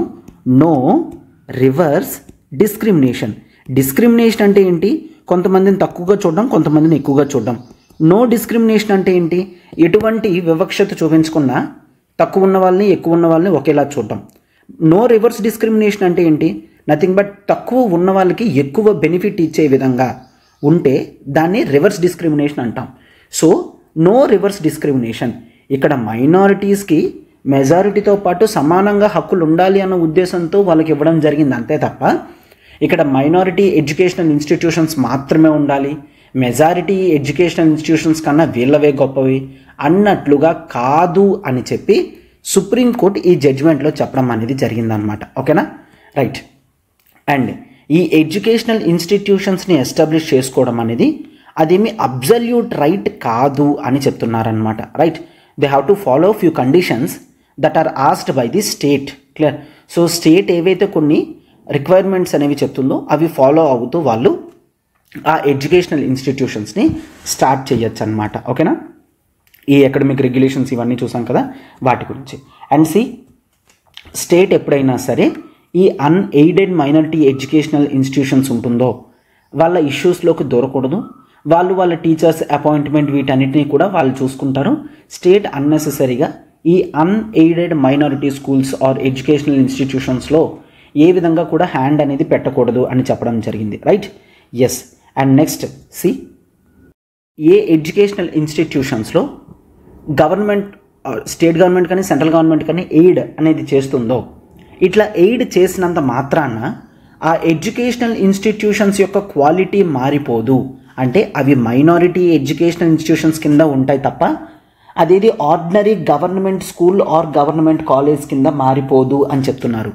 సో మైనారిటీ ఎడ్యుకేషనల్ ఇన్స్టిట్యూషన్స్ ఎప్పుడైతే వాళ్ళు స్టేట్ నుంచి ఎయిడ్ అనేది తీసుకుంటున్నారో వాళ్ళ క్వాలిటీ ఏమీ కూడా మారిపోదు. వాటి యొక్క రెస్పెక్ట్ డిస్టింక్షన్ అనేది అలానే ఉంటుంది అని ఆర్టికల్ 30 ప్రకారం చూస్తామన్నమాట. అది కూడా ఈ సుప్రీంకోర్టు జడ్జిమెంట్లో చెప్పడం అనేది జరిగింది. ఓకేనా. సో మనం ఆర్టికల్ 30 వరకు కూడా క్లియర్గా మొత్తం అంతా కూడా కంప్లీట్ చేయడం జరిగింది. ఆర్టికల్ 14 నుంచి ఆర్టికల్ 30 వరకు కంప్లీట్ చేయడం అనేది జరిగింది. అవునా. సో డిఫరెంట్ ఫండమెంటల్ రైట్స్ ఏ విధంగా ఉన్నాయి అండ్ ఏ విధంగా కొన్నిటికి రెస్ట్రిక్షన్స్ అనేవి ఉన్నాయి. రైట్. అండ్ ప్రావిజన్స్ ఏ విధంగా ఉన్నాయి ప్రతిదీ కూడా చాలా డీటెయిల్డ్గా మనం డిస్కషన్స్ అనేవి చేయడం జరిగింది. అవునా. సో మోస్ట్లీ మీరు ఏ ఎగ్జామ్స్ రాస్తున్నా సరే క్వశ్చన్స్ అనేవి ఖచ్చితంగా దీని నుంచి దాటి రావు. క్లియర్. సో క్లాసెస్ అనేవి చాలా కాన్సన్ట్రేటింగ్గా వినండి. రైట్. సో 30 తర్వాత yes we have article 31. But ముందుగా మనం డిస్కషన్ చేసినట్టు ఆర్టికల్ 31 అనేది రైట్ టు ప్రాపర్టీ. మరి ఆర్టికల్ 31 రైట్ టు ప్రాపర్టీ అనేది 1978లో మనకి 44th కాన్స్టిట్యూషనల్ అమెండ్మెంట్ ప్రకారం దాన్ని అమెండ్ చేసి కట్ చేసేసారు. అంటే ఆర్టికల్ 31 అనేది ఈరోజు మనకి రైట్ టు ప్రాపర్టీ కాదు, వేరే ప్రావిజన్స్ ఉన్నాయి. బట్ ఇప్పుడు ఆ ప్రావిజన్స్ మనం డిస్కషన్ చేయడం లేదు. ఎందుకు? On the face of article 31 మనం ఆర్టికల్ 31 ఈజ్ రిపీల్డ్ అని చూస్తాం. అంటే అక్కడ ఆర్టికల్ 31 అనేది తీసేసి దాన్ని ఆర్టికల్ 300A ప్రకారం ఒక ఆర్డినరీ కాన్స్టిట్యూషనల్ రైట్ కింద పెట్టేశారనమాట. రైట్. ఎస్. అయితే నెక్స్ట్ మనం చేయాల్సింది it is article 32 in Indian constitution. అయితే ఆర్టికల్ 32 చూసే ముందు ఒక స్మాల్ థింగ్ ఏంటి అంటే లెట్స్ టేక్ ఒక స్టోరీ అనేది చెప్తాను. There is an individual. అయితే ఈ ఇండివిజువల్కి పూర్తి పవర్స్ అనేవి ఇవ్వడం జరిగింది. చూడండి, ఈ ఇండివిజువల్కి పూర్తి పవర్స్ అనేవి ఇచ్చారు. అయితే ఈ పవర్ని యూజ్ చేసుకుందామని ఈ ఇండివిజువల్ లెట్స్ టేక్ వేరే వాడి దగ్గరికి వెళ్ళాడు. రైట్, వేరే వాడి దగ్గరికి వెళ్ళాడు. సో వీడు చెప్తాడు, he asks sir something clear. వాడు ఇంకేదాని గురించి అడుగుతాడు. అయితే ఈ ఇండివిజువల్ బి అనేవాడు ఏ రెస్పాన్స్ కూడా ఇవ్వడు అనమాట. ఓకేనా, ఈ బి అనేవాడు ఏ రెస్పాన్స్ కూడా ఇవ్వడు. సో దట్ ఏ ఫీల్ అవుతాడు అనమాట. నాకు ఇన్ని రైట్స్ ఉన్నాయి, నాకు ఇన్ని హక్కులు ఉన్నాయి, నాకు ఇంత పవర్ అనేది ఉంది, అయినా ఈ బి నా మాట వినడం లేదేంటి? సో నేను వెంటనే పోలీసుకి ఇన్ఫామ్ చేస్తాను, ఎందుకంటే నాకు చేతుల్లో పవర్ ఉంది కాబట్టి పోలీస్ వాళ్ళకి ఇన్ఫామ్ చేస్తాను. అయితే పోలీస్ వాళ్ళు ఈ ఏం చెప్పినా సరే వినరు. వీడు చెప్తాడు నాకు పవర్స్ ఉన్నాయి అని. అయితే పవర్స్ ఉన్నాయి అని చెప్పినా సరే పోలీస్ వాళ్ళు వినరు. అయితే ఇప్పుడు ఏం చెయ్యాలి? రైట్, ఒక్కసారి చూడండి. కేవలం పవర్స్ అనేవి ఒక వ్యక్తికి ఇస్తే సరిపోదు. ఆ పవర్స్ అనేవి ఒకవేళ యూజ్ చేసేటప్పుడు ఎవరైనా వినకపోతే దానికి కావాల్సిన రెడ్రెసల్ మెషర్స్ అనేవి ఏ ఉన్నాయో కూడా చూడాలన్నమాట. అర్థమవుతుందా? అంటే ఇక్కడ నా మీనింగ్ ఏంటి అంటే, ఎస్, ఇండియన్ కాన్స్టిట్యూషన్ ఇండియాలో ఉన్న ప్రజలందరికీ కూడా ఫండమెంటల్ రైట్స్ అనేది ఇచ్చేసింది, కరెక్టే. అయితే ఫండమెంటల్ రైట్స్ని అద్భుతంగా డిజైన్ చేసి ఇచ్చేయడం అనేది మ్యాటర్ కాదు. అక్కడ ఇంపార్టెంట్ ఏంటి అంటే, ఇచ్చిన తరువాత ఆ వ్యక్తి ఆ ఫండమెంటల్ రైట్స్ని యూజ్ చేయగలుగుతున్నాడా లేదా అనేది మోస్ట్ ఇంపార్టెంట్ అన్నమాట. రైట్, సో ఇక్కడ ఇండియన్ కాన్స్టిట్యూషన్లో ఫండమెంటల్ రైట్స్కి ఎందుకంత ఇంపార్టెన్స్ అండ్ క్రేజ్ అనేది ఉంది అంటే, that is because of article 32 అని చూస్తాం. ఎందుకంటే ఈ ఫండమెంటల్ రైట్స్ అన్నిటినీ కూడా ఎన్ఫోర్స్మెంట్లోకి తీసుకొచ్చింది ఇది. అంటే ఏంటి? నథింగ్ బట్ ఎవరైనా, ఏ ఇండివిజువల్ అయినా ఒక ఫండమెంటల్ రైట్ నాకు మిస్ అవుతుంది అని అనిపిస్తే వెంటనే గ్రీవాన్స్ రిడ్రెసల్ కింద, అంటే వాళ్ళకు వచ్చిన ప్రాబ్లమ్ని సాల్వ్ చేసుకోవడానికి ఎక్కడికి వెళ్ళగలరు? కోర్టు దగ్గరికి వెళ్ళగలరు, కోర్టు సిస్టమ్ దగ్గరికి వెళ్ళగలరు, డైరెక్ట్గా సుప్రీం కోర్టుకి ఆర్ హైకోర్టుకి వెళ్ళగలరు. ఓకేనా? అందుకనే ఆర్టికల్ 32 అనేది మనకి చాలా ఇంపార్టెంట్ అనమాట. సో ఎప్పుడైనా ఏ ఇండివిజువల్ యొక్క ఫండమెంటల్ రైట్స్ అనేవి ప్రాబ్లంకి గురైనా సరే ఆ రెమీడియల్ మెషర్స్ అనేవి ఆర్టికల్ 32లో మెన్షన్ చేసి ఉన్నాయన్నమాట. రైట్, సో అందుకనే ఫండమెంటల్ రైట్స్ అన్నిట్లో కన్నా ఆర్టికల్ 32 అంటేనే అంబేద్కర్ గారికి చాలా ఇష్టం అనమాట. ఎందుకు? అతను చెప్తున్నారు ఏంటి, ఆర్టికల్ 32 అనేది ఎంత ఇంపార్టెంట్ అంటే, ఒకవేళ ఇది లేకపోతే total constitution it will become the nullity. Total constitution becomes nullity. Nullity అంటే ఏంటి? జీరో, వితౌట్ ఎనీ యూజ్ అన్నమాట. ఓకేనా? అంతే కదా. సో ఇచ్చిన రైట్స్ని, ఫండమెంటల్ రైట్స్ని ప్రజలు యూజ్ చేసుకున్నప్పుడు దానికి వాల్యూ ఉంటుంది. ప్రజలు ఒకవేళ యూజ్ చేసుకోలేకపోతున్నారు because of other things, then it is fine. అట్లా యూజ్ చేసుకోలేనప్పుడు కోర్టు దగ్గరికి వెళ్ళి వాళ్ళు ఏవైతే రెమిడియల్ మెషర్స్ పొందుతారో అది ఫండమెంటల్ రైట్స్ని మరింత మెరుగ్గా కనిపించేటట్టు చేస్తుంది. రైట్, ఎస్, ఈ ఆర్టికల్ 32 అలా చేస్తుంది కాబట్టి అంబేద్కర్ గారు దీన్ని, ఎస్, ఇది చాలా important, it is the very soul అని చెప్పడం జరిగిందనమాట. ఓకేనా? It is the very soul అని చెప్పడం జరిగింది. రైట్, సో ఇండియన్ కాన్స్టిట్యూషన్ అన్నిట్లో కూడా this is the very soul and the very heart అని అంబేద్కర్ గారు చెప్పడం జరిగింది. అండ్ ఈవెన్ ఈ ఆర్టికల్ 32 అనేది basic feature of the Indian constitution అని చూస్తాం. అంటే ఈవెన్ కాన్స్టిట్యూషనల్ అమెండ్మెంట్తో కూడా ఆర్టికల్ 32ని తీసివేయలేరు. ఓకేనా? సో ఇది బేసిక్గా మనం ఆర్టికల్ 32 గురించి చూస్తామన్నమాట. అర్థమైందా? సో ఇప్పుడు 32లో ప్రావిజన్స్ ఏంటి, వాటి మీనింగ్స్ ఏంటో మనం ఒక్కసారి చూద్దాం. ఈ ఆర్టికల్ 32లో మనం 4 ప్రొవిజన్స్ గురించి మాట్లాడతాం. ఇప్పుడు ఆ 4 ప్రొవిజన్స్ అనేవి ఒక్కసారి చూడండి. ఫర్ ఎగ్జాంపుల్, ఏ వ్యక్తి అయినా ఒకవేళ తన ఫండమెంటల్ రైట్స్ కనుక వైలేట్ అయ్యాయి అని ఫీల్ అయితే వాటి యొక్క ఎన్ఫోర్స్మెంట్ గురించి డైరెక్ట్గా సుప్రీం కోర్టుకి వెళ్ళగలరు. ఓకేనా? ఈ డైరెక్ట్గా సుప్రీం కోర్టుకి వెళ్ళడం అనేది దీనికి చాలా ఇంపార్టెన్స్ అనేది తీసుకొస్తుంది అనమాట. లైక్ మిగిలిన వాటిల్లో మనం డైరెక్ట్గా సుప్రీం కోర్టుకి వెళ్ళడానికి ఉండదు, అయితే హైకోర్టుకి లేదంటే లోయర్ కోర్ట్స్ నుంచి అలా సుప్రీం కోర్టుకి వెళ్ళాల్సి ఉంటుంది. బట్ ఫండమెంటల్ రైట్స్లో మాత్రం డైరెక్ట్గా ఎవరైనా ఫండమెంటల్ రైట్స్ వైలేట్ అయితే సుప్రీం కోర్టులో కేసు అనేది వేయగలరు అనమాట. ఓకేనా? రైట్, అండ్ ఇది చూడండి. అయితే ఇలా కేసు వచ్చిన తర్వాత Supreme Court can issue few orders or writs. Orders కానీ రిట్స్ కానీ ఇష్యూ చేయగలదు అనమాట. ఈ రిట్స్ ఏంటో ఒక్కసారి చూడండి. There are 4 writs. ఆ writs see that is the habeas corpus. ఇవన్నీ కూడా చాలా ఇంపార్టెంట్. సి హేబియస్ కార్పస్ అని అంటాము. And there is something that is called the mandamus, and there is that is prohibition, and there is the certiorari. See certiorari, and the other one, 5th one, that is the quo warranto. So ఈ విధంగా ఈ 5 రిట్స్ని మనకి mention చేయడం జరిగింది. ఓకేనా, habeas corpus, mandamus, prohibition, certiorari, quo warranto. So ఈ 5 orders అనేవి, ఈ 5 రిట్స్ అనేవి మనకి ఆర్టికల్ 32 ప్రకారం చూస్తాం. ఈ రిట్స్ అనేవి supreme court fundamental rights enforcement చేయడానికి యూజ్ చేయగలుగుతుంది అనమాట. Right, yes. అయితే సార్ ఇండియన్ కాన్స్టిట్యూషన్లో కేవలం ఈ విధమైన రిట్స్ ఇష్యూ చేసే హక్కు కేవలం కాన్స్టిట్యూషన్ సుప్రీంకోర్టుకి మాత్రమే ఇచ్చిందా అంటే నో.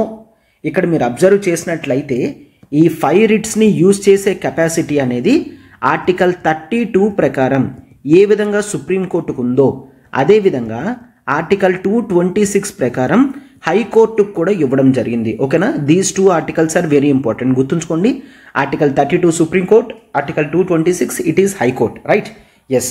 అయితే ఇది మాత్రమే కాదు, కాన్స్టిట్యూషన్ పవర్ అనేది పార్లమెంట్కి ఇవ్వడం జరిగింది. ఏంటి పవర్ అంటే, ఎస్, ఒకవేళ ఫ్యూచర్లో పార్లమెంట్ ఎప్పుడైనా ఇంకే లోయర్ కోర్ట్స్ కానీ ఇంకే కోర్ట్ సిస్టమ్స్కైనా సరే ఈ రిట్స్ ఇష్యూ చేసే కెపాసిటీ ఇవ్వాలి అనుకుంటే ఇవ్వగలది.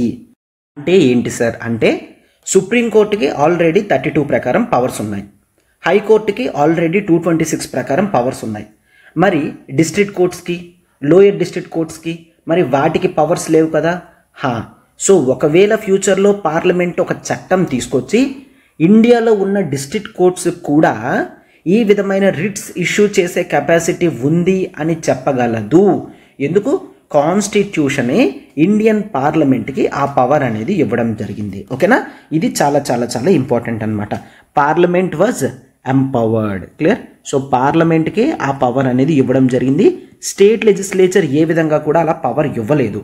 ఇక్కడ మీకు ఎప్పుడైనా క్వశ్చన్స్ ఫ్రేమ్ చేసేటప్పుడు ట్రాప్స్ ఇస్తే గుర్తుంచుకోండి, 32 ప్రకారం పవర్ అనేది పార్లమెంట్కి మాత్రమే ఉంది అని గుర్తుంచుకోండి. Right, yes. అండ్ ఇది మాత్రమే కాదు, ఈ ఫండమెంటల్ రైట్స్ అనేవి వైలేట్ అయితే 32 ప్రకారం మనం సుప్రీంకోర్టుకి వెళ్తాం, అవునా? మరి ఒకవేళ ఎవరైనా సుప్రీంకోర్టుకి వెళ్లకుండా ఆపగలరా అంటే ఆపే కండిషన్స్ ఏమైనా ఉన్నాయా అని చూసుకున్నట్లయితే ఎస్, ఇండియన్ కాన్స్టిట్యూషనే క్లియర్గా చెప్తుందన్నమాట. కొన్నిసార్లు ఈవెన్ కాన్స్టిట్యూషన్లో ఉన్న వేరే ఆర్టికల్స్ని యూజ్ చేస్తూ సుప్రీంకోర్టు దగ్గరికి వెళ్లకుండా ఆపే కెపాసిటీ అనేది గవర్నమెంట్కి ఉంటుంది అని చెప్పడం జరిగింది. అంటే ఏంటి సార్ అంటే, there is an article that is called article 359. This generally deals with the emergency provisions. Clear? So emergency ప్రావిజన్స్లో ఈ ఆర్టికల్స్ అనేవి చూస్తాం. సో 359 ఏం చెప్తుంది అంటే, during the time of national emergency టైంలో ఫండమెంటల్ రైట్స్ అనేవి జనరల్గా క్యాన్సిల్ చేయడం జరుగుతుంది. అంటే ఫర్ ఎగ్జాంపుల్ నేషనల్ ఎమర్జెన్సీ ఉంది, టేక్ వార్ సిచ్యువేషన్స్ ఉన్నాయి. సో వార్ సిచ్యువేషన్స్లో గవర్నమెంట్ ఏంటి, ఎవరిని ఎక్కడికి వెళ్ళనివ్వకుండా, ఎవరిని మాట్లాడనివ్వకుండా కొన్నిసార్లు చేస్తుంది. అయితే వార్ జరుగుతుంది, నన్ను మాట్లాడనివ్వట్లేదు, freedom of speech and expression violate అవుతుంది అని సుప్రీంకోర్టు దగ్గరికి నువ్వు వెళ్ళడానికి లేదు అని కొన్ని ఆర్టికల్స్ అనేవి చెప్తాయన్నమాట. ఆర్ నేను ప్రశాంతంగా ప్రేయర్ చేయలేకపోతున్నాను, నేను నా రిలీజియన్ని స్ప్రెడ్ చేయలేకపోతున్నాను, నా రిలీజియన్ యొక్క టీచింగ్స్ని స్ప్రెడ్ చేయలేకపోతున్నాను, నాకు ఇది ఆర్టికల్ 25 ఫండమెంటల్ రైట్ కదా. No, you cannot ask. అది అడిగే సిచ్యువేషన్ కాదు. ఆర్టికల్ 359 ప్రకారం నేషనల్ ఎమర్జెన్సీ టైంలో ప్రెసిడెంట్ గారు ఇండివిజువల్స్ యొక్క ఫండమెంటల్ రైట్స్ని క్యాన్సిల్ చేయగలరు. దేనికి క్యాన్సిల్ చేయగలరు అంటే, ఒకవేళ ఇవి వైలేట్ అయితే మీరు సుప్రీంకోర్టు దగ్గరికి వెళ్ళడానికి లేదు అని చెప్తారు. ఇవన్నీ కూడా ఇండియాని ఇంటిగ్రేట్గా ఉంచడానికి క్రైసిస్ సిచ్యువేషన్లో యూనిటీగా మెయింటైన్ చేయడానికి మాత్రమే తక్క ఇంకే వేరే విధంగా కాదనమాట. ఓకేనా? సో ఇది మనకి ఆర్టికల్ 32 ఇవన్నీ కూడా చెప్తున్నారు. అయితే దీంతో క్లియర్గా మనకి సుప్రీంకోర్టు యొక్క రోల్ అనేది అర్థమవుతుంది. ఇక్కడ నేను సుప్రీంకోర్టు రోల్ ఏదైతే చెప్తానో అవన్నీ కూడా చాలా జాగ్రత్తగా గుర్తుంచుకోండి. వాటి మీద క్వశ్చన్స్ అనేవి లాజికల్గా ఫ్రేమ్ చేసే ఛాన్సెస్ అనేవి ఉంటాయన్నమాట. రైట్? ఎస్. ఈ పవర్స్ అన్ని సుప్రీంకోర్టుకు ఉండడం వలన సుప్రీంకోర్ట్ ఆఫ్ ఇండియాని the defender and the guarantor of the fundamental rights అని చూస్తాము. ఓకేనా? ఇండివిజువల్స్ యొక్క ఫండమెంటల్ రైట్స్ని డిఫెండ్ చేసేది, ఇండివిజువల్ యొక్క ఫండమెంటల్ రైట్స్ని గ్యారంటీ చేసేది సుప్రీం కోర్ట్ ఆఫ్ ఇండియా అని చూస్తామన్నమాట. ఓకేనా? ఎస్. వీటి మీద ప్రీవియస్ యూపీఎస్సీ క్వశ్చన్స్ కూడా ఇవ్వడం జరిగింది. అండ్ ఈవెన్ మనకి స్టేట్ లెవెల్ ఎగ్జామినేషన్స్లో క్వశ్చన్స్లో కూడా వచ్చే ఛాన్సెస్ ఉంటాయన్నమాట. The guarantor and defender of Indian constitution fundamental rights అని అంటే దాని ఆన్సర్ ఏంటి? Simply it is the supreme court of India అనమాట. ప్రెసిడెంట్ కాదు, ప్రైమ్ మినిస్టర్ కాదు, ఇంకెవరు కూడా కాదు. Nothing but the supreme court of India అని గుర్తుంచుకోండి. ఎస్. అండ్ ఈ ఆర్టికల్ 32 ప్రకారం సుప్రీం కోర్టుకి 2 పవర్స్ వచ్చాయి. ఒకటి ఒరిజినల్, క్లియర్ గుర్తుంచుకోండి, ఒరిజినల్ అండ్ వైడ్ పవర్స్ అనేవి వచ్చాయి. ఒరిజినల్ పవర్ అంటే ఏంటి? ఒరిజినల్ పవర్ అంటే నథింగ్ బట్ ఆర్డినరీగా ఏమవుతుందంటే ఒక కేసు ఉంటే అది డిస్ట్రిక్ట్ కోర్టులో ఉంటుంది, డిస్ట్రిక్ట్ కోర్టు తర్వాత హైకోర్టుకు వెళ్తుంది, హైకోర్టు తర్వాత సుప్రీంకోర్టుకు వెళ్తుంది. ఇలా కోర్టు మీదకి మనం వెళ్తున్నామంటే దీన్ని ఎపీలింగ్ మెకానిజం అని అంటాం. క్లియర్? ఎపీలింగ్. సో పై స్టేజెస్కి ఎపీల్ చేసుకుంటూ వెళ్తామన్నమాట. రైట్? అయితే ఇలా వెళ్ళేసరికి టైం పట్టేస్తుంది, అవునా? But if you take fundamental right, ఒక ఇండివిజువల్ డైరెక్ట్గా తన ఫండమెంటల్ రైట్స్ అనేవి వైలేట్ అయితే సుప్రీంకోర్టు దగ్గరికే డైరెక్ట్గా వెళ్ళచ్చు, మధ్యలో ఉన్న కోర్టు దగ్గరికి వెళ్ళాల్సిన అవసరం లేదు, అవునా? సో దాన్నే మనం ఒరిజినల్ జ్యూరిస్డిక్షన్ అని అంటాము. అంటే ఇక్కడ nothing but the original power అనమాట. దాన్ని ఒరిజినల్ పవర్ అని అంటాం. మరి వైడ్ పవర్ అంటే ఏంటి? వైడ్ పవర్ అంటే నథింగ్ బట్ ఇక్కడ కేవలం ఈ ఆర్డర్స్, డైరెక్షన్స్ ఇవ్వడం మాత్రమే కాదు, రిట్స్ లాంటివి ఏదైనా ఇచ్చి ఇక్కడ నియర్గా మ్యాక్సిమం సుప్రీంకోర్టు ఏదైతే ఫండమెంటల్ రైట్స్ వైలేట్ కాకుండా చేస్తుందో వాటన్నిటినీ కలిపి వైడ్ పవర్స్ ఆఫ్ సుప్రీంకోర్ట్ అని మనం చూస్తామన్నమాట. ఓకేనా? So Supreme Court of India is the defender and the guarantor of the fundamental rights of citizen. And ఈ పవర్స్ ఏవైతే ఉన్నాయో సుప్రీంకోర్టుకి అవి original and wide powers. Original powers ఎందుకు అంటామంటే కింద కోర్ట్స్ నుంచి ఎపీలింగ్ మెకానిజంతో కాకుండా ఏ ఇండివిజువల్ ఎక్కడున్నా డైరెక్ట్గా హయ్యర్గా సుప్రీంకోర్టు దగ్గర కేసు అనేది లాడ్జ్ చేయొచ్చు అనమాట. ఓకేనా? అండ్ వైడ్ పవర్స్లో దీనికి జ్యూరిస్డిక్షన్ అనేది చాలా పెద్దగా ఉంటుంది అని చెప్పి మనం చూస్తాం. రైట్? ఎస్. అయితే ఈ ఆర్టికల్ 32 అనేది ఇండియాలో ఉన్న ఇండివిజువల్స్ యొక్క ఫండమెంటల్ రైట్స్కి ఒక రెమెడీ ప్రొటెక్షన్ గురించే మనకి ఉంది అని చూస్తాం. రైట్? ఎస్. సో అయితే ఆర్టికల్ 32 అనేది కేవలం మనం ఫండమెంటల్ రైట్స్ వరకు చూస్తాం మాత్రమే తప్ప ఒకవేళ నాన్ ఫండమెంటల్ రైట్స్ అయితే, స్టాట్యూటరీ రైట్స్ అయినా వాటి ప్రకారం మనం 32ని యూజ్ చేయలేము. క్లియర్? ఓన్లీ ఫండమెంటల్ రైట్స్ మాత్రమే యూజ్ చేయగలం. And it is not that fundamental rights violate అయితే ఆర్టికల్ 32ని యూజ్ చేస్తున్నాం, అది రివర్స్ అవ్వాల్సిన అవసరం లేదు. అంటే ఆర్టికల్ 32 అనేది యూజ్ చేయడానికి ఆర్ యూజ్ చేస్తున్నాము అని చెప్తూ ఫండమెంటల్ రైట్స్ని వైలేట్ చేస్తున్నాము అన్నట్టు కూడా ఉండకూడదు అనమాట. ఓకేనా? అర్థమైందా? కన్ఫ్యూజ్ అవ్వకండి. ఫండమెంటల్ రైట్స్ వైలేట్ అయితే ఆర్టికల్ 32 అనేది యూజ్ చేస్తాం. అయితే కొన్నిసార్లు ఆర్టికల్ 32 అనేది యూజ్ చేస్తూ లాస్ట్లో చెప్తారు ఇక్కడ ఫండమెంటల్ రైట్స్ వైలేట్ అవుతున్నట్టు కనిపిస్తున్నాయి కదా, సో ముందే ఆర్టికల్ 32ని యూజ్ చేస్తున్నామని. నో, నీకు క్లియర్గా నీ ఫండమెంటల్ రైట్స్ వైలేట్ అయిన తర్వాత మాత్రమే నువ్వు సుప్రీంకోర్టు దగ్గరికి వెళ్ళడం ఉంటుందన్నమాట. రైట్? ఎస్. ఇది కూడా మనం ఇక్కడ చూడడం అనేది జరుగుతుంది. రైట్? ఎస్. అండ్ ఇది మాత్రమే కాదు, కమ్స్ టు దిస్ 32, ఈ ఎన్ఫోర్స్మెంట్ మెకానిజం ఏదైతే ఉందో జ్యూరిస్డిక్షన్ ఆఫ్ సుప్రీంకోర్టు అనేది it is original and not exclusive అని చూస్తాం. అంటే కేవలం మనకి సుప్రీంకోర్ట్ ఆఫ్ ఇండియా మాత్రమే కాదు, ఈవెన్ హైకోర్టు కూడా ఆర్టికల్ 226 ప్రకారం చూస్తుంది అని గుర్తుంచుకోండి.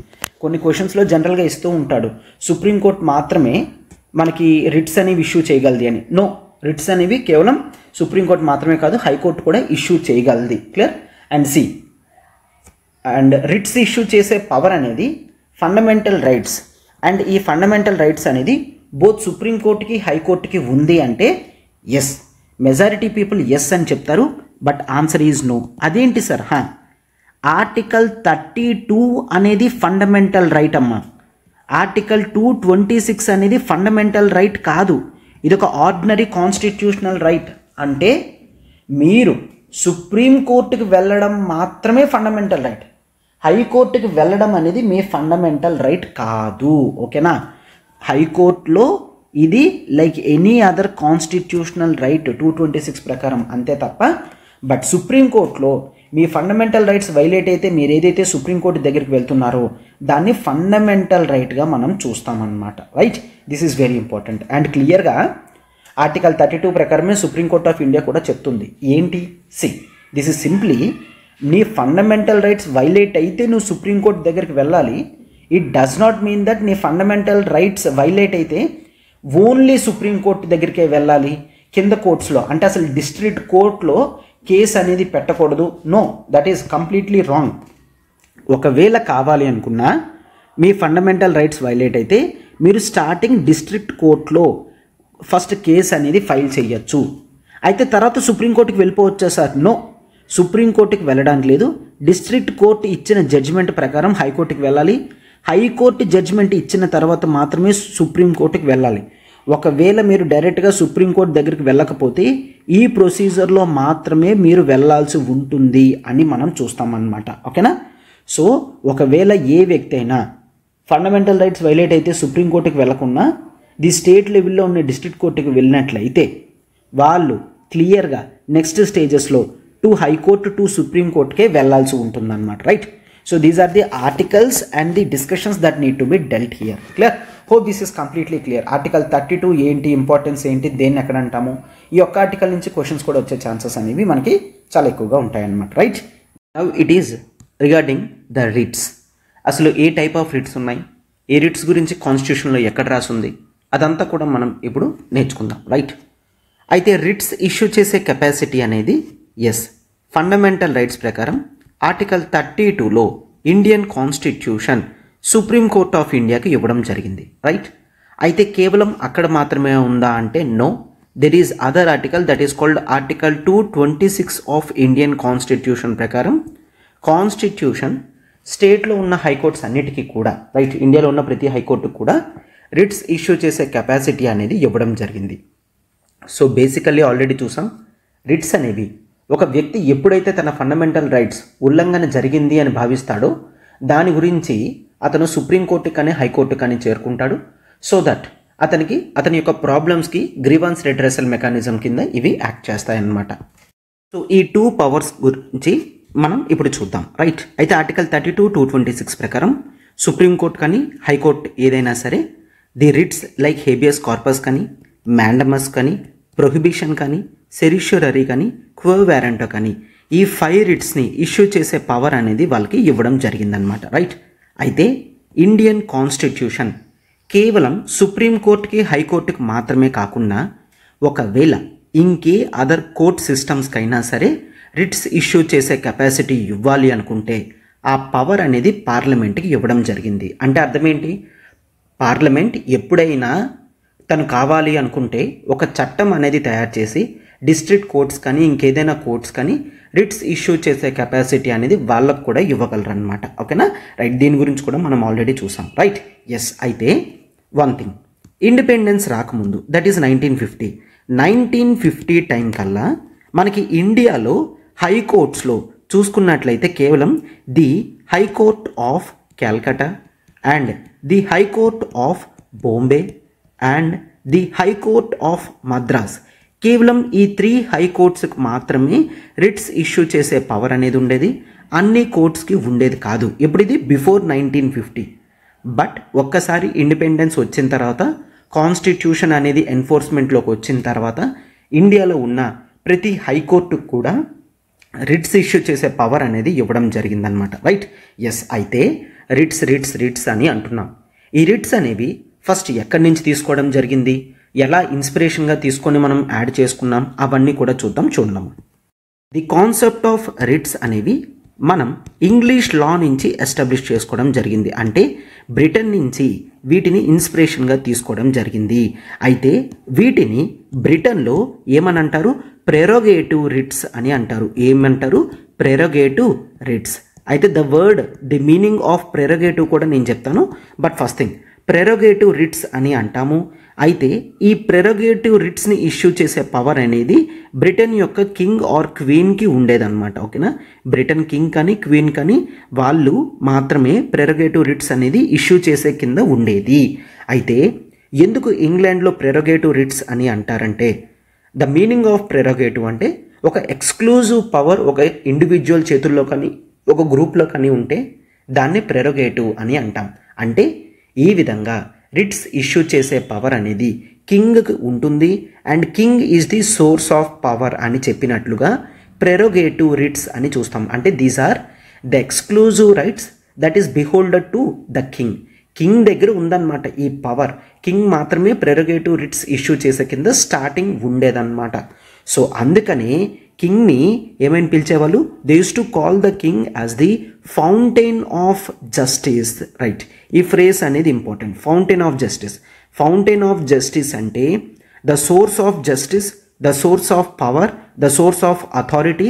ప్రతిదీ కూడా కింగ్ అని చెప్పేటప్పుడు ది ఫౌంటైన్ ఆఫ్ జస్టిస్ అని అంటాం. అంటే జస్టిస్ అనేది కింగ్ వల్ల జరుగుతుంది అన్న ఉద్దేశంతో కింగ్ చాలా crucial role, important role play చేస్తాడు అని చెప్పడానికి ది ఫౌంటైన్ ఆఫ్ జస్టిస్ అని యూజ్ చేస్తామన్నమాట. రైట్. సో స్టార్టింగ్ ఈ విధంగా ఇంగ్లాండ్లో ఉండేది. దాని తర్వాత అక్కడ ఉన్న కోర్ట్స్కి రిట్స్ ఇష్యూ చేసే పవర్ అనేది తర్వాత ఇవ్వడం జరిగిందనమాట. ఓకేనా? స్టార్టింగ్ కింగ్కి మాత్రమే ఉండేది. తర్వాత ఆ రిట్స్ ఇష్యూ చేసే పవర్ అనేది బ్రిటన్లో ఉన్న కోర్ట్స్కి ఇవ్వడం జరిగింది. ఎస్. సో దీన్ని బట్టి అక్కడ ఉన్న హైకోర్ట్స్ అందరూ కూడా ఈ రిట్స్ ఇష్యూ చేయడం అనేది స్టార్ట్ చేశారు. దీనివలన ప్రజలకు ఉన్న ఫండమెంటల్ రైట్స్ కానీ ఫ్రీడమ్స్ కానీ లిబర్టీస్ కానీ ఏవైతే ఉన్నాయో అవి ఇంకా ప్రాపర్గా యూజ్ చేసుకునే ఛాన్స్ అనేది దొరికిందనమాట. ఓకేనా? సో ఏమైంది? ఎప్పుడైనా స్టేట్ కానీ ఇండివిజువల్ కానీ వేరే వ్యక్తి యొక్క లిబర్టీస్ కానీ రైట్స్ కానీ హరించినట్లయితే వీళ్ళు వెంటనే కోర్టు దగ్గరికి వెళ్తారు, రిట్స్ అనేవి తెచ్చుకునేవాళ్ళు. సో దట్ వీళ్ళ ఫండమెంటల్ రైట్స్ అనేవి వీళ్ళకి మళ్ళీ వచ్చేవన్నమాట. సో దీన్ని చూసి ఇండియన్స్ కూడా ఏమనుకున్నారు అంటే, ఎస్, ఫండమెంటల్ రైట్స్ మాత్రం ఇవ్వడం మాత్రమే ఇంపార్టెంట్ కాదు, ఈవెన్ ఈ రిట్స్ ఇష్యూ చేసే పవర్ కూడా ఇండియాలో సుప్రీంకోర్టుకి హైకోర్టుకి ఉండాలి అని అంబేద్కర్ గారు ఫీల్ అయ్యారు. అందుకని ఈ రిట్స్ ఇష్యూ చేసే పవర్ అనేది ఇండియాలో కోర్టు సిస్టమ్కి ఇవ్వడం అనేది జరిగిందనమాట. రైట్. ఎస్. అయితే ఇండియాలో బోత్ సుప్రీంకోర్టుకి హైకోర్టుకి పవర్ అనేది ఇచ్చారు కదా. అయితే సుప్రీంకోర్టు రిట్స్ ఇష్యూ చేసే power and high court's writs issue చేసే పవర్ మధ్యన డిఫరెన్సెస్ అనేవి ఉన్నాయి. ఆ డిఫరెన్సెస్ చూడండి. ఈ రెండింటికి డిఫరెన్స్ అనేది చూస్తే, ఫస్ట్ వన్, సుప్రీంకోర్టుకి అండర్ ఆర్టికల్ 32 ప్రకారం ఉంది, హైకోర్ట్స్కి అండర్ ఆర్టికల్ 226 ప్రకారం ఉంది. అయితే 32 ప్రకారం ఉంది కాబట్టి ఈవెన్ ఈ రిట్స్ ఇష్యూ చేసే పవర్ కూడా ఫండమెంటల్ రైట్స్ అంటే ప్రజల యొక్క ఫండమెంటల్ రైట్స్ కనుక ఉల్లంఘన జరిగితే సుప్రీంకోర్టు దగ్గరికి వీళ్ళు వెళ్తారు. ఆ వెళ్ళడం కూడా ఫండమెంటల్ రైట్ అండ్ ఖచ్చితంగా సుప్రీంకోర్టు వీళ్ళకి రిట్స్ అనేవి ఇష్యూ చేస్తుందన్నమాట. అలా రిట్స్ని అడిగి తెచ్చుకునే పవర్ అనేది ప్రజలకి అండర్ ఆర్టికల్ 32 ప్రకారం ఉంటుంది. But when it comes to the part of article 226 ప్రకారం ఏం చూస్తామంటే, high court is not bound to give the writs అని చూస్తాం. కొన్నిసార్లు హైకోర్ట్స్ తన డిస్క్రిషనరీ పవర్ అనేది ఉపయోగించి ఈ విషయంలో మేము రిట్స్ ఇష్యూ చెయ్యము అని హైకోర్టు చెప్పగలది. ఎందుకంటే ఆర్టికల్ 226 అనేది like any other simple constitutional right మాత్రమే. ఓకేనా? ఆర్టికల్ 226 అనేది కాన్స్టిట్యూషనల్ రైట్ మాత్రమే. హైకోర్టు కొన్ని సమయాల్లో నో, ఇక్కడ రిట్స్ ఇష్యూ చేయడానికి అవ్వదు, మేము ఇవ్వము అని చెప్తే ఇవ్వకపోవచ్చు. But when it comes to the part of supreme court దగ్గరికి వెళ్తే సుప్రీంకోర్టు ఖచ్చితంగా రిట్స్ అనేవి ఇష్యూ చేసి తీరాల్సిందే అని చూస్తాం. ఎందుకంటే అది కూడా ఫండమెంటల్ రైట్స్ లాగా ప్రొటెక్ట్ చేయడం జరుగుతుంది కాబట్టి. ఓకేనా? ఎస్, ఈ పవర్ అనేది సుప్రీంకోర్టుకు ఉంది కాబట్టే సుప్రీంకోర్టుని the defender and the guarantor of the constitution and the fundamental rights అని అంటామన్నమాట. ఓకేనా. So this provides the guarantee అనేది సుప్రీంకోర్ట్ ఆఫ్ ఇండియా ఇండియన్ ప్రజలకి ఇస్తుందన్నమాట. మీకు ఏవైతే ఫండమెంటల్ రైట్స్ ఇచ్చారో అవన్నీ కూడా మీకు ఉంటాయి అని చెప్తూ వాటిని డిఫెండ్ చేస్తూ వాటిని గ్యారంటీ చేస్తుంది సుప్రీంకోర్టు. ఈ విధమైన గ్యారంటీ అనేది హైకోర్టు చెయ్యలేదు, ఆ పవర్ అనేది హైకోర్టుకి ఇవ్వలేదన్నమాట. రైట్. ఎస్. అండ్ అయితే ఇక్కడ కొన్నిసార్లు చూసుకున్నట్లయితే ఆర్టికల్ 32 ప్రకారం క్లియర్గా చూస్తాం.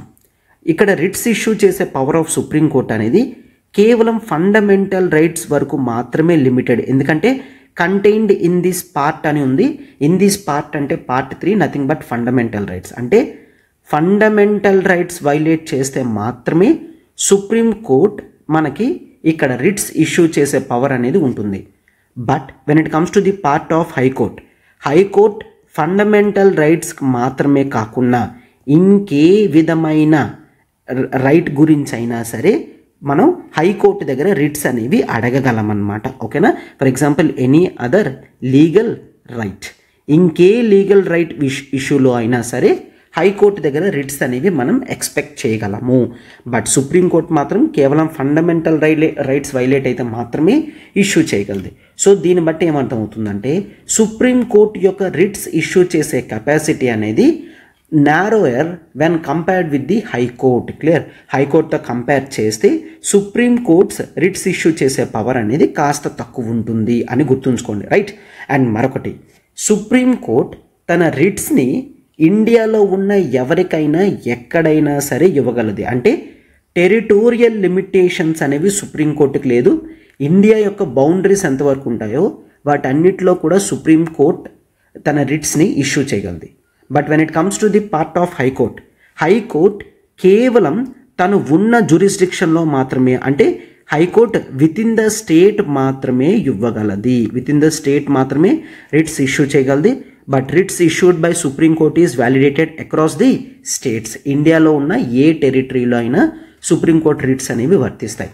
అయితే హైకోర్టులో చూడండి, let's take for example see there is a place. So ఇది place A and this is place B. So A అనేది ఒక స్టేట్, బి అనేది ఒక స్టేట్. అయితే దెర్ ఈజ్ అన్ ఇండివిజువల్. అయితే ఈ ఇండివిజువల్ ఏంటి, స్టేట్ ఏలో మిస్టేక్ చేసిన తర్వాత స్టేట్ బికి వెళ్ళిపోతాడు.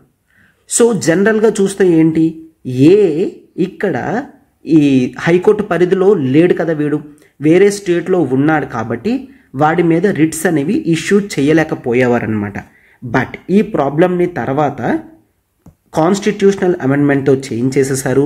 అయితే ఏ వ్యక్తి అయినా ఒకవేళ తను ఎక్కడైతే ఆఫెన్స్ కమిట్ చేశాడో ఆ పరిధిలో హైకోర్టు ఎప్పుడైనా సరే ఆ వ్యక్తి ఎక్కడున్నా సరే ఆ వ్యక్తి మీద రిట్స్ అనేవి ఇష్యూ చేయగలది. క్లియర్. సో ఈ కాన్స్టిట్యూషనల్ అమెండ్మెంట్ అనేది మనం చూస్తాము త్రూ 15th కాన్స్టిట్యూషనల్ అమెండ్మెంట్ 1963. ఓకేనా. సో 15th కాన్స్టిట్యూషనల్ అమెండ్మెంట్ 1963 ప్రకారం ఒక వ్యక్తి ఒక ప్లేస్లో మిస్టేక్ చేసి వేరే ప్లేస్లోకి వెళ్ళిపోతే, ఓకేనా, ఈ హైకోర్టు ఆ వ్యక్తి మీద రిట్స్ అనేవి ఇష్యూ చేయగలది. వాడు టెరిటోరియల్లో లేకపోయినా వాడు చేసిన కాజ్ అనేది ఈ రెస్పెక్టివ్ హైకోర్టు టెరిటోరియల్ జ్యూరిస్డిక్షన్లోనే ఉంది కాబట్టి వాడి మీద రిట్స్ అనేవి ఇష్యూ చేయగలరు అనమాట. ఓకేనా. సో ఈ విధమైన బేసిక్ డిఫరెన్సెస్ అనేవి సుప్రీంకోర్టుకి హైకోర్ట్స్కి రిట్స్ ఇష్యూ చేసే పవర్ అనేది ఉంది. ఇది చాలా ఇంపార్టెంట్ అమ్మా. ఎగ్జామినేషన్లో మనకి క్వశ్చన్స్ అనేవి వీటి మీద అడిగే ఛాన్సెస్ ఉంటాయి. ఫర్ ఎగ్జాంపుల్ సి ఎవరి పవర్ అనేది వైడర్, హైకోర్టు సుప్రీంకోర్టు అంటే జనరల్గా చూసుకుంటే సుప్రీంకోర్టు కన్నా హైకోర్టు రిట్స్ ఇష్యూ చేసే పవర్ అనేది వైడర్ అని చూస్తామన్నమాట. Right. And high court's writs issue చేసే కెపాసిటీ అనేది కేవలం ఫండమెంటల్ రైట్స్ వరకు మాత్రమే లిమిట్ అయి ఉంటుందా అంటే answer is simply no. Both fundamental rights and any other legal right అని కూడా చూస్తాం. అండ్ ఫండమెంటల్ రైట్స్ వైలేట్ అయితే సుప్రీంకోర్టు దగ్గరికి రిట్స్ ఇష్యూకి వెళ్తారు, అవునా. అయితే రిట్స్ ఇష్యూ చెయ్యను అని చెప్పి సుప్రీంకోర్టు చెప్పగలదా అంటే the answer is no. Supreme Court no అని చెప్పలేదు. క్లియర్. బట్ హైకోర్టు మాత్రం తన డిస్క్రిషనరీ పవర్ ఉపయోగించి నో, ఇక్కడ రిట్స్ ఇష్యూ చెయ్యను అని చెప్పి చెప్పగలది. ఎందుకంటే ఫండమెంటల్ రైట్స్ అనేవి 32 ప్రకారం మనకి ఇక్కడ సుప్రీంకోర్టు ఇవ్వాలి అని మ్యాండేటరీగా చెప్తున్నాయి. బట్ 226 అనేది ఫండమెంటల్ రైట్ కాదు కాబట్టి హైకోర్టు దగ్గర నుంచి కన్ఫామ్గా మ్యాండేటరీగా మనం ఈ రిట్స్ అనేవి ఎక్స్పెక్ట్ చేయలేమన్నమాట. రైట్. ఎస్. అయితే మనకి నెక్స్ట్ ఈ రిట్స్ అనేవి 32, 226లో habeas corpus, mandamus, prohibition, certiorari, quo warranto అనేవి ఉన్నాయి. అవి డీటెయిల్గా మనం నెక్స్ట్ వీడియోలో చూద్దాం. రైట్. సో మనకి ఆర్టికల్ 32 అండ్ 226లో ఈ 5 రిట్స్ గురించి మెన్షన్ చేయడం అనేది జరిగింది. Those are the habeas corpus, the mandamus, the prohibition, the certiorari and the quo warranto. So అయితే ఇండివిజువల్గా ప్రతి రిట్ యొక్క ఇంపార్టెన్స్ అనేది మనం చాలా క్లియర్గా డీటెయిల్గా డిస్కషన్ అనేది చేద్దాం. జాగ్రత్తగా 1 by 1 చూద్దాం. So first one, this is the habeas corpus. అయితే హేబియస్ కార్పస్ అనే టర్మ్ అనేది మనకి లాటిన్ వర్డ్ నుంచి రావడం జరిగిందనమాట. ఓకేనా, లాటిన్ వర్డ్ నుంచి వచ్చింది. అయితే లాటిన్లో దీని మీనింగ్ ఏంటి అంటే to have the body of అని గుర్తుంచుకోండి. రైట్. ఈ యూసేజ్ అనేది మీరు ఇట్లానే చేయాలన్నమాట. Right. To have the body of అంటే ఏంటి అంటే ఒక వ్యక్తి వేరే వ్యక్తిని డిటెన్షన్ చేసినా ఆర్ స్టేట్ ఒక వ్యక్తిని అరెస్ట్ చేసి జైల్లో పెట్టినా ఆర్ డిటెన్షన్ చేసినా సరే ఆ వ్యక్తి యొక్క fundamental rights like freedom of movement కానీ ఇట్లాంటివన్నీ కూడా ఆ వ్యక్తి కోల్పోతున్నాడు. అవునా? సో అయితే అటువంటి టైంలో హేబియస్ కార్పస్ అనేది సుప్రీంకోర్టు కానీ హైకోర్టు కానీ ఇష్యూ చేస్తే ఆ వ్యక్తికి తన యొక్క ఫండమెంటల్ రైట్స్ అనేవి మళ్ళీ వస్తాయన్నమాట. అర్థమైందా? సో అయితే దీన్ని హేబియస్ కార్పస్ అని అంటాము. దీనికి ఉన్న టెక్నికాలిటీస్ ఏంటో ఒక్కసారి చూద్దాం. ఎందుకంటే మనకి ఎగ్జామినేషన్లో మోస్ట్లీ ఇది ఎక్కడి నుంచి తీసుకున్నారు, దీని మీనింగ్ ఏంటి, దీని యొక్క పర్పస్ ఏంటి, అండ్ నెక్స్ట్ ఇది ఎవరి మీద ఇష్యూ చేయగలరు, ఎవరు ఇష్యూ చేయగలరు అనేది కూడా మనకి ప్రతి రిట్లో కూడా ఇంపార్టెంట్. అండ్ నేను స్ట్రెస్ చేసి చెప్తూ ఉంటాను, జాగ్రత్తగా మీరు నేర్చుకోండి. రైట్. సో ఈ హేబియస్ కార్పస్ అన్న టర్మ్ లాటిన్ వర్డ్ నుంచి వచ్చింది. దీని మీనింగ్ ఏంటి అంటే to have the body of, ఎక్కడున్నా సరే ఆ బాడీ అనేది ఇక్కడ ప్రెజెంట్ అవ్వాలి అని చెప్పడం అనమాట. Literal meaning nothing but so ఒకవేళ స్టేట్ ఏ వ్యక్తినైనా అరెస్ట్ చేస్తే, డిటెన్షన్ చేస్తే వాళ్ళ ఫ్యామిలీ వాళ్ళు కానీ ఎవరైనా కోర్టుకు వెళ్ళి ఎస్ ఆ వ్యక్తి కనిపించడం లేదు, పోలీస్ వాళ్ళు పట్టుకెళ్ళారు, ఈవెన్ స్టేషన్లో కూడా కనిపించట్లేదు అంటే అప్పుడు హైకోర్టు కానీ సుప్రీంకోర్టు కానీ హేబియస్ కార్పస్ రిట్ పిటిషన్ అనేది రిట్ అనేది పోలీస్ వాళ్ళకి చెప్తే పోలీస్ వాళ్ళు వెంటనే ఆ వ్యక్తిని తీసుకొని రావాలన్నమాట. ఓకేనా? సో దాని మీనింగే to have the body of అని మనం చెప్తాం. రైట్. ఎస్. అయితే ఏ వ్యక్తికైనా ఇండివిజువల్ పర్సన్ అయినా ఆర్ ఇన్స్టిట్యూషన్ అయినా ఏ వ్యక్తినైనా ఒకవేళ అరెస్ట్ చేసినట్లయితే ఆర్ డిటెన్షన్ చేస్తే దాని యొక్క రియల్ ట్రూ పర్పస్ మీనింగ్ తెలుసుకోవడానికి సుప్రీంకోర్టు కానీ హైకోర్టు కానీ ఇస్తుందన్నమాట. అయితే ఎందుకు అరెస్ట్ చేశారు? మనకి ఇండియన్ కాన్స్టిట్యూషన్లో చాలా క్లియర్గా ఆర్టికల్ 20 కానీ ఆర్టికల్ 22 కానీ వేరియస్ ప్రొవిజన్స్ అనేవి మెన్షన్ చేయడం జరిగింది. Even article 21 freedom of life and personal Liberty కూడా ఎటువంటి లెజిస్లేచర్ ద్వారా తయారైన ఒక చట్టం మాత్రమే ఒక వ్యక్తికి పనిష్మెంట్ ఇవ్వగలది. ఇంకెవరూ కూడా ఆర్బిట్రరీగా అంటే నచ్చినట్లుగా యాక్షన్స్ అనేవి తీసుకోవడానికి లేదు. అవునా? సో అలాంటప్పుడు ఒక వ్యక్తి యొక్క లిబర్టీని ప్రొటెక్ట్ చేయడానికి, తన యొక్క ఫండమెంటల్ ఫ్రీడమ్స్ని ప్రొటెక్ట్ చేయడానికి ఈ హేబియస్ కార్పస్ అనేది హెల్ప్ చేస్తుందన్నమాట. రైట్. సో ఇలా అరెస్ట్ చేస్తే, డిటెన్షన్ చేస్తే ఒకవేళ ఈ అరెస్ట్ కానీ డిటెన్షన్ కానీ ఇల్లీగల్ అని కోర్టు భావిస్తే వెంటనే వాళ్ళని ఫ్రీ చేసేస్తుంది అనమాట. ఓకేనా? రైట్. అయితే one thing is most important. ఈ హేబియస్ కార్పస్ అనేది ఎస్ బోత్ ది గవర్నమెంట్ అంటే స్టేట్కి ఇవ్వచ్చు, స్టేట్కి అగెన్స్ట్గా ఇవ్వచ్చు, పబ్లిక్కి అగెన్స్ట్గా ఇవ్వచ్చు, ప్రైవేట్కి అగెన్స్ట్గా ఇవ్వచ్చు. అంటే ఒక ప్రైవేట్ పర్సన్కైనా పబ్లిక్ అథారిటీస్కైనా ఎవరికైనా ఈ హేబియస్ కార్పస్ అనేది ఇష్యూ చేయొచ్చు అనమాట. అర్థమైంది కదా? పబ్లిక్ అథారిటీస్ అంటే నథింగ్ బట్ పోలీస్ వాళ్ళని అర్థం చేసుకోండి. మరి ప్రైవేట్ అంటే ఏంటి? ఎస్, ఫర్ ఎగ్జాంపుల్ ఒక ప్రైవేట్ పర్సన్ వచ్చాడు, ఒక ఇండివిజువల్ వచ్చాడు, మా వాళ్ళని తీసుకొని వెళ్ళారు, తర్వాత మా వాళ్ళని పంపించలేదు అని అనుకోండి. అప్పుడు ఆ ప్రైవేట్ పర్సన్ మీద కోర్టులో కేసు వేస్తారనమాట. మా ఫ్యామిలీ వ్యక్తి కనిపించట్లేదు, ఆ వ్యక్తి లాస్ట్ టైం తీసుకొని వెళ్ళాడు అన్నప్పుడు ఆ వ్యక్తిని పిలిచి ఆ వ్యక్తికి హేబియస్ కార్పస్ అనేది చెప్తారు. సో దట్ వెంటనే తను ఎవరినైతే డిటెన్షన్ చేశారో ఆ వ్యక్తిని తీసుకొని రావాల్సి ఉంటుందన్నమాట. ఓకేనా? రైట్. సో బోత్ ఇద్దరికి అగెయిన్స్ట్గా కూడా హేబియస్ కార్పస్ అనేది వేయచ్చు. This is one important thing. అయితే హేబియస్ కార్పస్ అనేది కొన్ని చోట్ల వేయడానికి లేదన్నమాట. అయితే ఎక్కడ సార్ మనం హేబియస్ కార్పస్ని యూజ్ చేయలేము అంటే ఒకవేళ లెట్స్ టేక్ ఇంతవరకు ఏమని చెప్తున్నాం, డిటెన్షన్ చేస్తే వదిలేయాలి అని చెప్తున్నాం కదా. ఒకవేళ డిటెన్షన్ అనేది లాఫుల్ అని అనుకోండి, అంటే చట్ట ప్రకారమే ఒక వ్యక్తిని డిటైన్ చేశారనుకోండి, అప్పుడు హేబియస్ కార్పస్ రిట్ పిటిషన్ అనేది పనిచేయదనమాట. For example prevention of terrorist act ఎగెయిన్స్ట్గా ఒక వ్యక్తిని మనం అరెస్ట్ కానీ డిటెన్షన్ చేస్తే అప్పుడు వాళ్ళ ఫ్యామిలీ వాళ్ళు వెళ్ళి హేబియస్ కార్పస్ని అడగలేరు. క్లియర్? అంటే డిటెన్షన్ అనేది లాఫుల్గా ఉంది కాబట్టి. అండ్ ఇది మాత్రమే కాదు, ఒకవేళ if there is something that is called the contempt of court, contempt of court టైంలో కోర్ట్ ఆ వ్యక్తికి పనిష్మెంట్ ఇస్తుంది కదా, సో వాళ్ళ ఫ్యామిలీ వాళ్ళు వచ్చి హేబియస్ కార్పస్ పిటిషన్ అనేది వేయలేరు అనమాట. ఎందుకంటే కోర్టు ధిక్కరణ అనేది ఈ వ్యక్తి పాల్పడ్డాడు కాబట్టి ఈ వ్యక్తికి పనిష్మెంట్ అనేది ఇవ్వడం జరుగుతుంది. అటువంటి టైంలో కూడా హేబియస్ కార్పస్ అనేది ఫ్యామిలీ వాళ్ళు కానీ ఎవరు కానీ ఇష్యూ చేయలేరు అనమాట. ఐ మీన్ అడగలేరు కోర్టుని, రైట్? అండ్ ఇది మాత్రమే కాదు, ఒకవేళ ఆ వ్యక్తిని అరెస్ట్ చెయ్యాలి అని చెప్పి ఒక కాంపిటెంట్ కోర్టే చెప్పింది అనుకోండి, డిస్ట్రిక్ట్ కోర్టు కానీ, కింద కోర్టు కానీ, హైకోర్టు కానీ, సుప్రీంకోర్టు కానీ, ఏదైనా కోర్టు చెప్పింది అనుకోండి, ఆ వ్యక్తిని వెంటనే కస్టడీలోకి తీసుకోండి, లేదంటే ఆ వ్యక్తి వల్ల కొద్ది ప్రమాదం ఉంది ఆర్ సంథింగ్, ఏదైనా సరే ఒక కాంపిటెంట్ కోర్ట్ ఒకవేళ ఒక వ్యక్తిని అరెస్ట్ కానీ డిటైన్ చేయమని చెప్తే అప్పుడు కూడా హేబియస్ కార్పస్ అనేది ఇష్యూ చేయలేరు. ఫర్ ఎగ్జాంపుల్ లెట్స్ టేక్, ఒక డిస్ట్రిక్ట్ కోర్ట్ చెప్పింది ఏ అనే పర్సన్ అరెస్ట్ చేయండి అని చెప్పి, అయితే ఫ్యామిలీ వాళ్ళు హైకోర్టుకు వెళ్ళారు, మా ఫ్యామిలీ వ్యక్తిని అరెస్ట్ చేశారు, బట్ ఎస్ పోలీస్ వాళ్ళు వెంటనే చూపిస్తారు డిస్ట్రిక్ట్ కోర్టే వాళ్ళని అరెస్ట్ చేయమని చెప్పింది అని చెప్పినట్టు ప్రూఫ్ అనేది చూపిస్తారు. సో ఇంకా హైకోర్టు హేబియస్ కార్పస్ ఇష్యూ చేయలేదన్నమాట. ఓకేనా? చెక్ చేస్తుంది, ప్రాపర్గానే లెజిబుల్ రీజన్స్తో ఉంది అంటే మరి ఇంకా issue చేయదన్నమాట, right?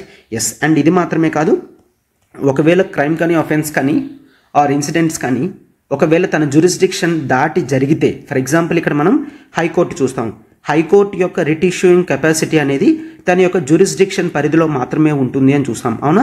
Out side of jurisdiction అనుకోండి, మరి ఇంకా హైకోర్టు రిట్ అనేది ఇష్యూ చేయలేదు. ఇట్లాంటి 4 కండిషన్స్ కూడా ఈ హేబియస్ కార్పస్ రిట్ పిటిషన్స్ని చెల్లనివ్వవు. అంటే ఈ కండిషన్స్లో హేబియస్ కార్పస్ రిట్ పిటిషన్ అనేది చెల్లదు అని గుర్తుంచుకోండి, right? So this is completely about the habeas corpus. ఎవరి మీద ఇష్యూ చేయగలరు, ఎవరి మీద ఇష్యూ చేయలేరు అంతా కూడా డీటెయిల్గా మనం డిస్కస్ చేసుకున్నాం, అవునా?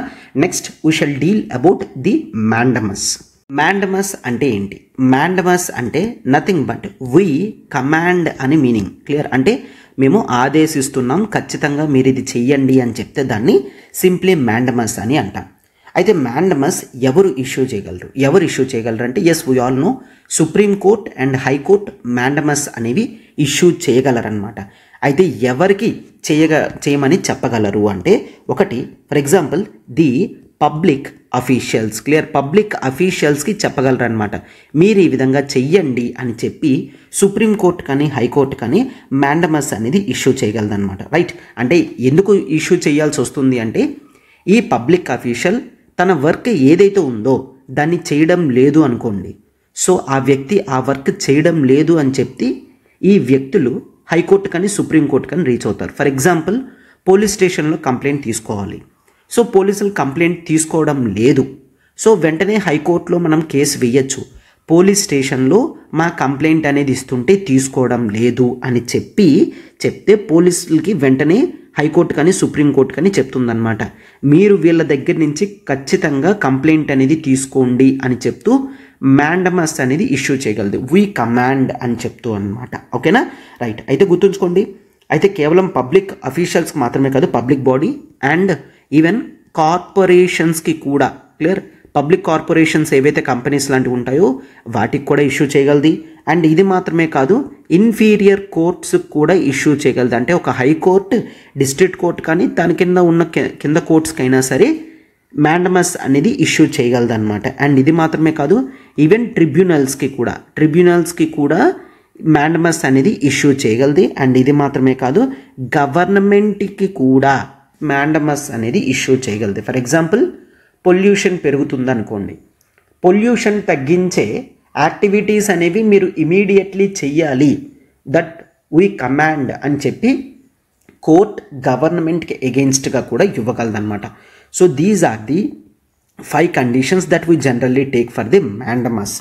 అయితే మ్యాండమస్ అనేది ఎక్కడ ఇష్యూ చేయగలరో చూసారు, మరి మ్యాండమస్ అనేది ఎప్పుడు ఇష్యూ చెయ్యలేరో ఒక్కసారి చూడండి, అది కూడా మనకి ఇంపార్టెంటే కదా. సో ఫర్ ఎగ్జాంపుల్ ఒకవేళ వ్యక్తి ప్రైవేట్ ఇండివిజువల్ అనుకోండి, చూడండి, ప్రైవేట్ ఇండివిజువల్కి కమాండ్ అనేది కోర్టు ఇవ్వలేదు. గవర్నమెంట్ కాబట్టి పోలీస్ స్టేషన్కి చెప్తుంది నువ్వు ఖచ్చితంగా కేసు అనేది ఫైల్ తీసుకో అని చెప్పి. బట్ ప్రైవేట్ ఇండివిజువల్స్కి ఎలా చెప్తుంది? ఫర్ ఎగ్జాంపుల్ లెట్స్ టేక్, నా దగ్గర ఒక చాక్లెట్ అనేది ఉంది, నేను ఏ అనే పర్సన్కి అమ్మను, బి అనే పర్సన్కి అమ్ముతాను అని నేను అనుకున్నాను. అయితే ఏ కోర్టుకు వెళ్ళాడు, ఏమని, ఆ ప్రైవేట్ ఇండివిజువల్ నాకు ఆ చాక్లెట్ అమ్మడం లేదు, నా దగ్గర డబ్బులు ఉన్నాయి, అయినా సరే నాకు అమ్మడం లేదు, నాకు అమ్మమని చెప్పి మీరు ఆర్డర్ ఇవ్వండి. నో, ఒక హైపోథెటికల్ ఎగ్జాంపుల్ అనేది నేను ఇస్తున్నాను అంతే, రైట్? ఎస్, అలా అడిగితే కోర్ట్ ఇవ్వలేదు. ప్రైవేట్ ఇండివిజువల్స్ తన ఇంట్రెస్ట్, తన ఎవరికి అమ్మాలనుకుంటున్నాడో వాళ్ళకే అమ్ముతాడు తప్ప వేరే వాళ్ళకి అమ్మకపోయినా సరే వాడి మీద మ్యాండమస్, నో, ఏ దగ్గర డబ్బులు ఉన్నాయి కదా ఆ డబ్బులు తీసుకొని నువ్వు చాక్లెట్ అనేది ఇచ్చి తీరాల్సిందే అని మ్యాండమస్ అనేది ఇష్యూ చేయలేదన్నమాట. ఓకేనా? సో ప్రైవేట్ ఇండివిజువల్స్కి అగెన్స్ట్గా మ్యాండమస్ అనేది ఇష్యూ చేయలేరు అని గుర్తుంచుకోండి. అండ్ ఒకవేళ ఒక డిపార్ట్మెంటల్ ఇన్స్ట్రక్షన్స్ అనేవి స్టాట్యూటరీ సపోర్ట్ అనేది లేదనుకోండి, వాటికి కూడా మ్యాండమస్ అనేది ఇష్యూ చేయలేదన్నమాట. ఫర్ ఎగ్జాంపుల్ గవర్నమెంట్ ఆర్గనైజేషన్స్లో కానీ ఆర్ కార్పొరేషన్స్లో కానీ డిపార్ట్మెంటల్ ఇన్స్ట్రక్షన్స్ అనేవి ఉన్నాయి అనుకోండి, ఆర్ ఈ డిపార్ట్మెంట్స్కి కానీ కోర్ట్ అనేది ఇష్యూ చేయలేదు.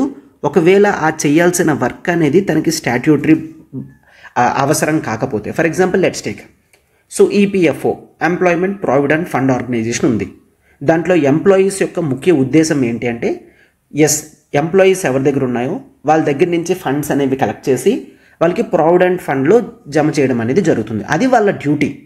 సో ఒక ఈపీఎఫ్ఓ పోలీస్ లాగా నాకు ప్రొటెక్షన్ ఇవ్వడం లేదు, వాళ్ళని ప్రొటెక్షన్ ఇవ్వమని చెప్పండి. నో, అది వాళ్ళ డ్యూటీ కాదు, అవునా? సో వాళ్ళ డ్యూటీ అది కాదు అన్నప్పుడు వాళ్ళని చేయమని కోర్టు చెప్పలేదన్నమాట. వాళ్ళ డ్యూటీ అది కాకపోతే వాళ్ళు అలాగే చెయ్యరు. ఓకేనా? అది గుర్తుంచుకోండి. సో అట్లాంటి పరిస్థితుల్లో మ్యాండమస్ అనేది ఇష్యూ చేయలేరు. అండ్ ఒకవేళ ఒక డ్యూటీ అనేది డిస్క్రిషనరీ అనుకోండి, ఈవెన్ డిస్క్రిషనరీ డ్యూటీస్లో కూడా ఖచ్చితంగా నువ్వు చెయ్యాలి అని చెప్పి చెప్పలేరన్నమాట. ఫర్ ఎగ్జాంపుల్ లెట్స్ టేక్, ఒక టీచర్ ఉన్నాడు. ఆ టీచర్ యొక్క మెయిన్ రోల్ ఏంటి? గవర్నమెంట్ టీచర్ యొక్క మెయిన్ రోల్ తన క్లాస్లో స్టూడెంట్స్కి ఎడ్యుకేషన్ చెప్పాలి, రైట్?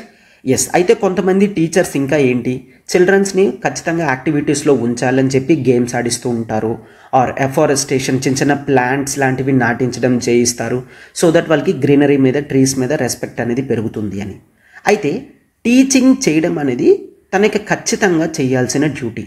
అండ్ మిగిలిన చిల్డ్రన్ అందరితో కలిపి మొక్కలను నాటించడం కానీ, స్కూల్ని క్లీన్ చేయించడం కానీ, అంటే నీట్గా ఉంచడానికి ఏవైతే యాక్టివిటీస్ తను యాక్టివ్గా చేస్తూ ఉంటాడో అట్లాంటివి మ్యాండేటరీగా చేయాల్సిన అవసరం లేదు, తనకి నచ్చినప్పుడు చేస్తాడు.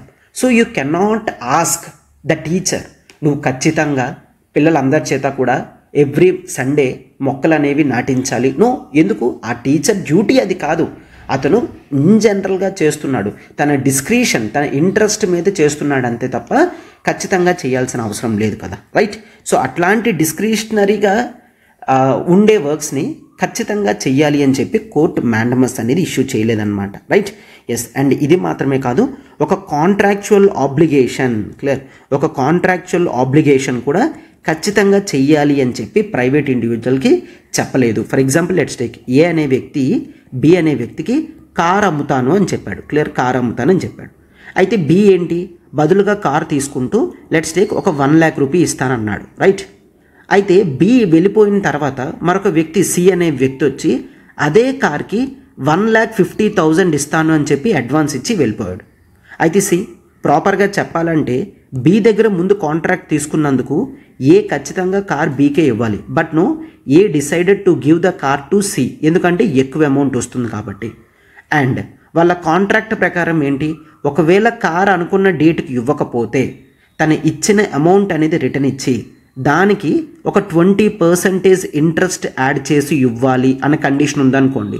ఎస్, ఏకి ఎక్స్ట్రా 50,000 వస్తుంది. సో తీసుకున్న అమౌంట్ మీద 20% ఇంట్రెస్ట్ పే చేయడానికి ఏ విల్లింగ్గానే ఉన్నాడు. ఎస్. సో ఇలాంటి టైంలో బి కోర్టు దగ్గరికి వెళ్ళి ఏ మీద మ్యాండమస్ ఇష్యూ చేయండి, ఆ కార్ అనేది ఖచ్చితంగా నాకే అమ్మాలి, మేమిద్దరం అగ్రిమెంట్ చేసుకున్నాము అని చెప్పి అడగలేదన్నమాట. ఓకేనా? సో ఇట్లాంటివి కాంట్రాక్చువల్ ఆబ్లిగేషన్స్ ఏవైతే ఉన్నాయో వాటిని ఖచ్చితంగా నెరవేర్చాలి అని చెప్పి కోర్ట్ అనేది ఇక్కడ ఆబ్లిగేషన్స్ దగ్గర ఇష్యూ చేయలేదు మ్యాండమస్ని. ఓకేనా, రైట్, అది కూడా గుర్తుంచుకోండి. అండ్ నెక్స్ట్, ఇది మాత్రమే కాదు, మ్యాండమస్ అనేది ప్రెసిడెంట్కి ఎగెయిన్స్ట్గా సుప్రీంకోర్టు కానీ హైకోర్టు కానీ ఇష్యూ చేయలేదు. అలానే గవర్నర్స్కి ఎగెయిన్స్ట్గా కూడా మ్యాండమస్ అనేది ఇష్యూ చేయలేదు. అండ్ ఇది మాత్రమే కాదు, సుప్రీంకోర్టు హైకోర్టు యొక్క చీఫ్ జస్టిస్కి, ఓకేనా, చీఫ్ జస్టిస్ ఆఫ్ హైకోర్టు మీద ఎవరైతే వాళ్ళు జుడిషియల్ కెపాసిటీలో వర్క్ చేస్తుంటున్నారో వాళ్ళకి ఎగెయిన్స్ట్గా మ్యాండమస్ అనేది ఇష్యూ చేయలేదు. ఓకేనా, సుప్రీంకోర్టు హైకోర్టు చీఫ్ జస్టిస్ మీద మ్యాండమస్ అనేది ఇష్యూ చేయలేదు. ఓకేనా, so these are the important conditions. ఎవరికి ఇష్యూ చేయగలది, ఎవరికి ఇష్యూ చేయలేదు అనేవి చాలా చాలా ఇంపార్టెంట్ అనమాట. Next, prohibition. Prohibition is very simple. Prohibition అంటే టు ఫర్బిడ్, అంటే నువ్వు ఈ పని చెయ్యొద్దు అని చెప్పడం. ఇందాకేమని చూసాము, మ్యాండమస్. నువ్వు ఈ పని చెయ్యాలి అని చెప్తే మ్యాండమస్, నువ్వు ఈ పని చెయ్యకూడదు అని చెప్తే దాన్ని ప్రొహిబిషన్ అని అంటామన్నమాట. అయితే జనరల్గా హయ్యర్ కోర్ట్స్ అంటే సుప్రీం కోర్ట్ తన కింద కోర్ట్స్ కానీ హైకోర్టు తన కింద కోర్ట్స్ కానీ, అంటే ఒక హయ్యర్ కోర్ట్స్ అనేవి లోయర్ కోర్ట్స్కి ఇష్యూ చేసేది మనం ప్రొహిబిషన్ అని చూస్తామన్నమాట. క్లియర్, లోయర్ కోర్ట్స్కి ఇష్యూ చేయగలది, ట్రిబ్యునల్స్కి ఇష్యూ చేయగలదు అనమాట. అంటే ఇక్కడ ప్రొహిబిషన్ ఆర్డర్స్ అనేవి ఈ కింద కోర్ట్స్ యొక్క జుడిషియల్ కెపాసిటీ కానీ అంత లేదు, వాళ్ళు వాళ్ళ పవర్స్ని దాటి వాళ్ళ కెపాసిటీస్ని యూజ్ చేస్తున్నారు అని హయ్యర్ కోర్ట్స్కి అనిపిస్తే అప్పుడు ప్రొహిబిషన్ ఆర్డర్ అనేది ఇవ్వడం జరుగుతుందన్నమాట. Clear, right. So it simply asks for no activity, no, ఈ పని మీరు వదిలేయండి, ఈ పని చేయడానికి వీలు లేదు అని చెప్పి హయ్యర్ కోర్ట్స్ లోయర్ కోర్ట్స్కి చెప్తారనమాట. రైట్. మోస్ట్ ఇంపార్టెంట్ ఏంటి అంటే ఈ ప్రొహిబిషన్ అనేవి కేవలం judicial and quasi judicial nature ఉన్న బాడీస్కి మాత్రమే ఇష్యూ చేయగలరు అని గుర్తుంచుకోండి. Clear, judicial and quasi judicial nature ఉన్న బాడీస్కి ఎగెన్స్ట్గా మాత్రమే ప్రొహిబిషన్ ఆర్డర్స్ అనేవి హయ్యర్ కోర్ట్స్ అంటే సుప్రీంకోర్టు కానీ హైకోర్టు కానీ ఇష్యూ చేయగలరు. అండ్ వన్ థింగ్, ఈ ప్రొహిబిషన్ అనేది ఎవరికి ఇవ్వలేరు అంటే అడ్మినిస్ట్రేటివ్ బాడీస్కి ప్రొహిబిషన్ ఆర్డర్స్ అనేవి కోర్ట్స్ ఇష్యూ చేయలేదు. క్లియర్, అడ్మినిస్ట్రేటివ్ బాడీస్కి ఇష్యూ చేయలేరు. లెజిస్లేటివ్ బాడీస్ అంటే పార్లమెంట్కి కానీ లెజిస్లేటివ్ అసెంబ్లీస్ కానీ మీరు ఈ చట్టం పాస్ చేయకూడదు అని ముందుగానే ఎలా చెప్పగలరు? దే కెన్ నాట్ అన్నమాట. లెజిస్లేటివ్ బాడీస్కి కూడా ఇవ్వలేరు. అండ్ ఇది మాత్రమే కాదు, ప్రైవేట్ పీపుల్కి ఎగెయిన్స్ట్గా కూడా ప్రొహిబిషన్ ఆర్డర్స్ అనేవి ఇష్యూ చేయలేరన్నమాట. ఓకేనా, సో కేవలం జుడిషియల్ అండ్ క్వాజీ జుడిషియల్ అథారిటీస్కి మాత్రమే ఇవ్వగలరు. అడ్మినిస్ట్రేటివ్ కానీ లెజిస్లేటివ్ బాడీస్కి కానీ ప్రైవేట్ ఇండివిజువల్స్కి ఎగెయిన్స్ట్గా ప్రొహిబిషన్ ఆర్డర్స్ అనేవి హయ్యర్ కోర్ట్స్ ఇవ్వలేరన్నమాట. ఓకేనా, సో ఫార్ మనం క్లియర్గా habeas corpus to have the body, mandamus we command, prohibition to forbid అనే ప్రావిజన్స్ క్లియర్గా చూసుకున్నాం అన్న. నెక్స్ట్ చూడండి, that is certiorari. Next certiorari అంటే to be certified or to be informed. One thing, prohibition అనేది ఎప్పుడు ఇష్యూ చేయగలరు? హయ్యర్ కోర్ట్స్ లోయర్ కోర్ట్స్కి మీరు మీ జ్యూరిస్డిక్షనల్ పవర్స్ని దాటి పవర్ అనేది ఉపయోగిస్తున్నారు అని చెప్పినప్పుడు ప్రొహిబిషన్ అనేది ఇష్యూ చేయగలరు. మరి సెరిషరీ ఏంటి అంటే ఒక స్టెప్ తర్వాత అన్నమాట. ప్రొహిబిషన్ అనేది మనము ఒక చిన్న కోర్ట్ జడ్జిమెంట్ ఇచ్చే ముందే పెద్ద కోర్టు చెప్తుందన్నమాట చిన్న కోర్ట్స్కి. క్లియర్, లోయర్ కోర్ట్స్కి చెప్తుంది, నువ్వు ఈ ఆర్డర్ అనేది పాస్ చేయకు, నీకు ఆ పవర్ జ్యూరిస్డిక్షనల్ పవర్ అనేది లేదు అని చెప్పి జడ్జిమెంట్ ఇచ్చే ముందే ప్రొహిబిషన్ ఆర్డర్ అనేది ఇష్యూ చేస్తుంది. ఒకవేళ లోయర్ కోర్ట్స్ ఆల్రెడీ జడ్జిమెంట్ ఇచ్చేసారు అనుకోండి, అప్పుడు హయ్యర్ కోర్ట్స్ లోయర్ కోర్ట్స్కి చెప్తారు, మీ జడ్జిమెంట్ అనేది చెల్లదు, ఈ జడ్జిమెంట్ని నేను క్వాష్ చేస్తున్నాను అంటే క్యాన్సిల్ చేస్తున్నాను అని చెప్పి హయ్యర్ కోర్ట్స్ లోయర్ కోర్ట్స్కి చెప్తాయన్నమాట. క్లియర్, సో దీన్నే మనం సెరిషరీ అని అంటాం. ఏంటమ్మా ఇక్కడ ఏం జరుగుతుంది? జనరల్గా higher courts, clear, higher courts ఎవరికి ఇస్తారు? లోయర్ కోర్ట్స్కి కానీ ట్రిబ్యునల్స్కి కానీ. Lower courts or tribunals, lower courts కానీ ట్రిబ్యునల్స్ కానీ ఇష్యూ చేయడం జరుగుతుంది. వాళ్ళ పవర్ వాళ్ళు దాటి వెళ్ళి ఒకవేళ వాళ్ళు జడ్జిమెంట్ కూడా ఇచ్చినట్లయితే ఆ జడ్జిమెంట్ని క్యాన్సిల్ చేయడానికి హైకోర్టు కానీ సుప్రీంకోర్టుకి కానీ తగిన ఇండివిజువల్స్ వెళ్తారనమాట. దాన్ని మనం సెరిషరరీ అని అంటాం. రైట్. ఎస్. అయితే ఆల్రెడీ మనం చూసాం సెరిషరరీ అనేది కూడా మనం ఎవరికి ఇష్యూ చేయగలరు? Judicial and quasi judicial nature ఉన్న వాళ్ళకు మాత్రమే. Clear? Judicial and quasi judicial nature ఉన్న బాడీస్కి మాత్రమే ఇష్యూ చేయగలరు. అలానే సెరిషరరీ అనేది they cannot issue against same that is the administrative authorities ఉన్న బాడీస్ మీద ఇష్యూ చేయలేరు. అండ్ లెజిస్లేటివ్ బాడీస్ మీద కూడా they cannot issue. And private individuals మీద కూడా they cannot issue. Clear? Administrative, legislative and private ఇండివిజువల్స్కి అగెయిన్స్ట్గా సెరిషరరీ అనేది ఇష్యూ చేయలేరు. కేవలం judicial and quasi judicial nature ఉన్న ఆర్గనైజేషన్స్కి మాత్రమే ఇష్యూ చేయగలరు అని గుర్తుంచుకోండి. Right. So this is certiorari. And next మనం క్వో వారెంట్కి వెళ్దాం. బట్ ఒక్కసారి సో ఫార్ హేబియస్ కార్పస్ అంటే to have the body of, mandamus అంటే వీ కమాండ్, ప్రొహిబిషన్ అంటే టు ఫర్బిడ్, సెరిషరరీ అంటే టు బీ సర్టిఫైడ్ అంటే హయ్యర్ కోర్ట్స్ సర్టిఫై చేస్తున్నాయి లోయర్ కోర్ట్స్కి నీకు ఈ పవర్ లేదు, సో నువ్వు ఈ జడ్జిమెంట్ ఇవ్వడానికి అర్హుడు కాదు, సో నీ జడ్జిమెంట్ని నేను క్యాన్సిల్ చేస్తున్నాను అని హైకోర్ట్స్ లోయర్ కోర్ట్స్కి చెప్తాయన్నమాట. Right. And last writ petition that is the quo warranto. ఒక్కసారి చూద్దాం. Next quo warranto. Quo warranto అంటే by what warrant or by what authority అని అడుగుతాం. అంటే ఏంటి? ఇక్కడ జనరల్గా ఏదైనా ఒక ఇండివిజువల్ అనేవాడు ఒక పబ్లిక్ ఆఫీస్లో కూర్చొని ఉన్నాడు అనుకోండి. అయితే ఆ వ్యక్తి నిజంగానే గవర్నమెంట్ చేత అపాయింట్ చేయబడ్డా లేదా అన్న డౌట్ వచ్చినప్పుడు దే విల్ ఆస్క్ నీకు ఏ కెపాసిటీ మీద నువ్వు ఇక్కడ కూర్చున్నావు అని అడుగుతారనమాట. క్లియర్? సో ఆ వ్యక్తి ఆ పబ్లిక్ ఆఫీస్ని క్లెయిమ్ చేస్తున్నాడు కదా, దాని యొక్క లీగాలిటీ ఏంటి అని అడిగితే దాన్ని మనం క్వో వారెంటో అని అంటాం. ఇట్లాంటి క్వో వారెంటో అనేది ఉండడం వలన ఆర్డినరీ ఇండివిజువల్స్ పబ్లిక్ పొజిషన్స్ని హోల్డ్ చేయలేరు. అవునా? కేవలం గవర్నమెంట్ చేత ఏర్పాటు చేయబడిన కమిటీస్ కానీ కమిషన్స్ కానీ ఆర్ బాడీస్ కానీ ఏవైతే ఉన్నాయో వాటిలో కేవలం గవర్నమెంట్ చేత సెలెక్ట్ చేయబడిన వ్యక్తులు మాత్రమే కూర్చోవడానికి ఉంటుందన్నమాట. ఓకేనా? Right. So for example let's take ఒక పోలీస్ స్టేషన్ ఉంది. అయితే ఈ పోలీస్ స్టేషన్లో లెట్స్ టేక్ ఎస్ఐ ఉన్నాడు. అయితే ఎస్ఐకి ట్రాన్స్ఫర్ అయిపోయింది, కొత్త ఎస్ఐ ఆల్రెడీ రావడం జరిగింది.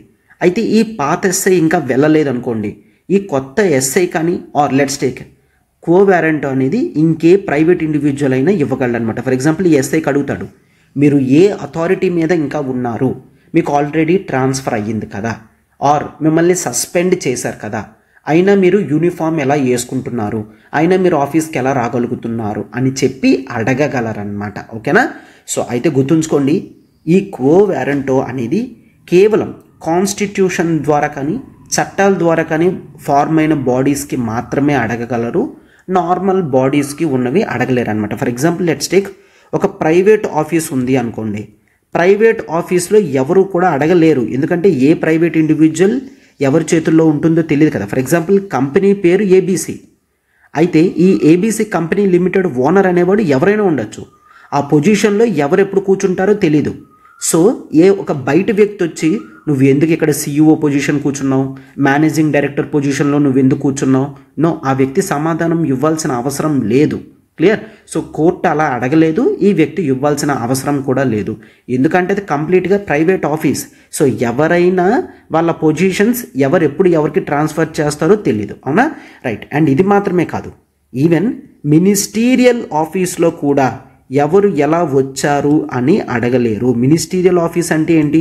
ఒక మినిస్టర్ అనమాట. ఫర్ ఎగ్జాంపుల్ లెట్స్ టేక్ ఒక డిఫెన్స్ మినిస్టర్ ఉన్నారు.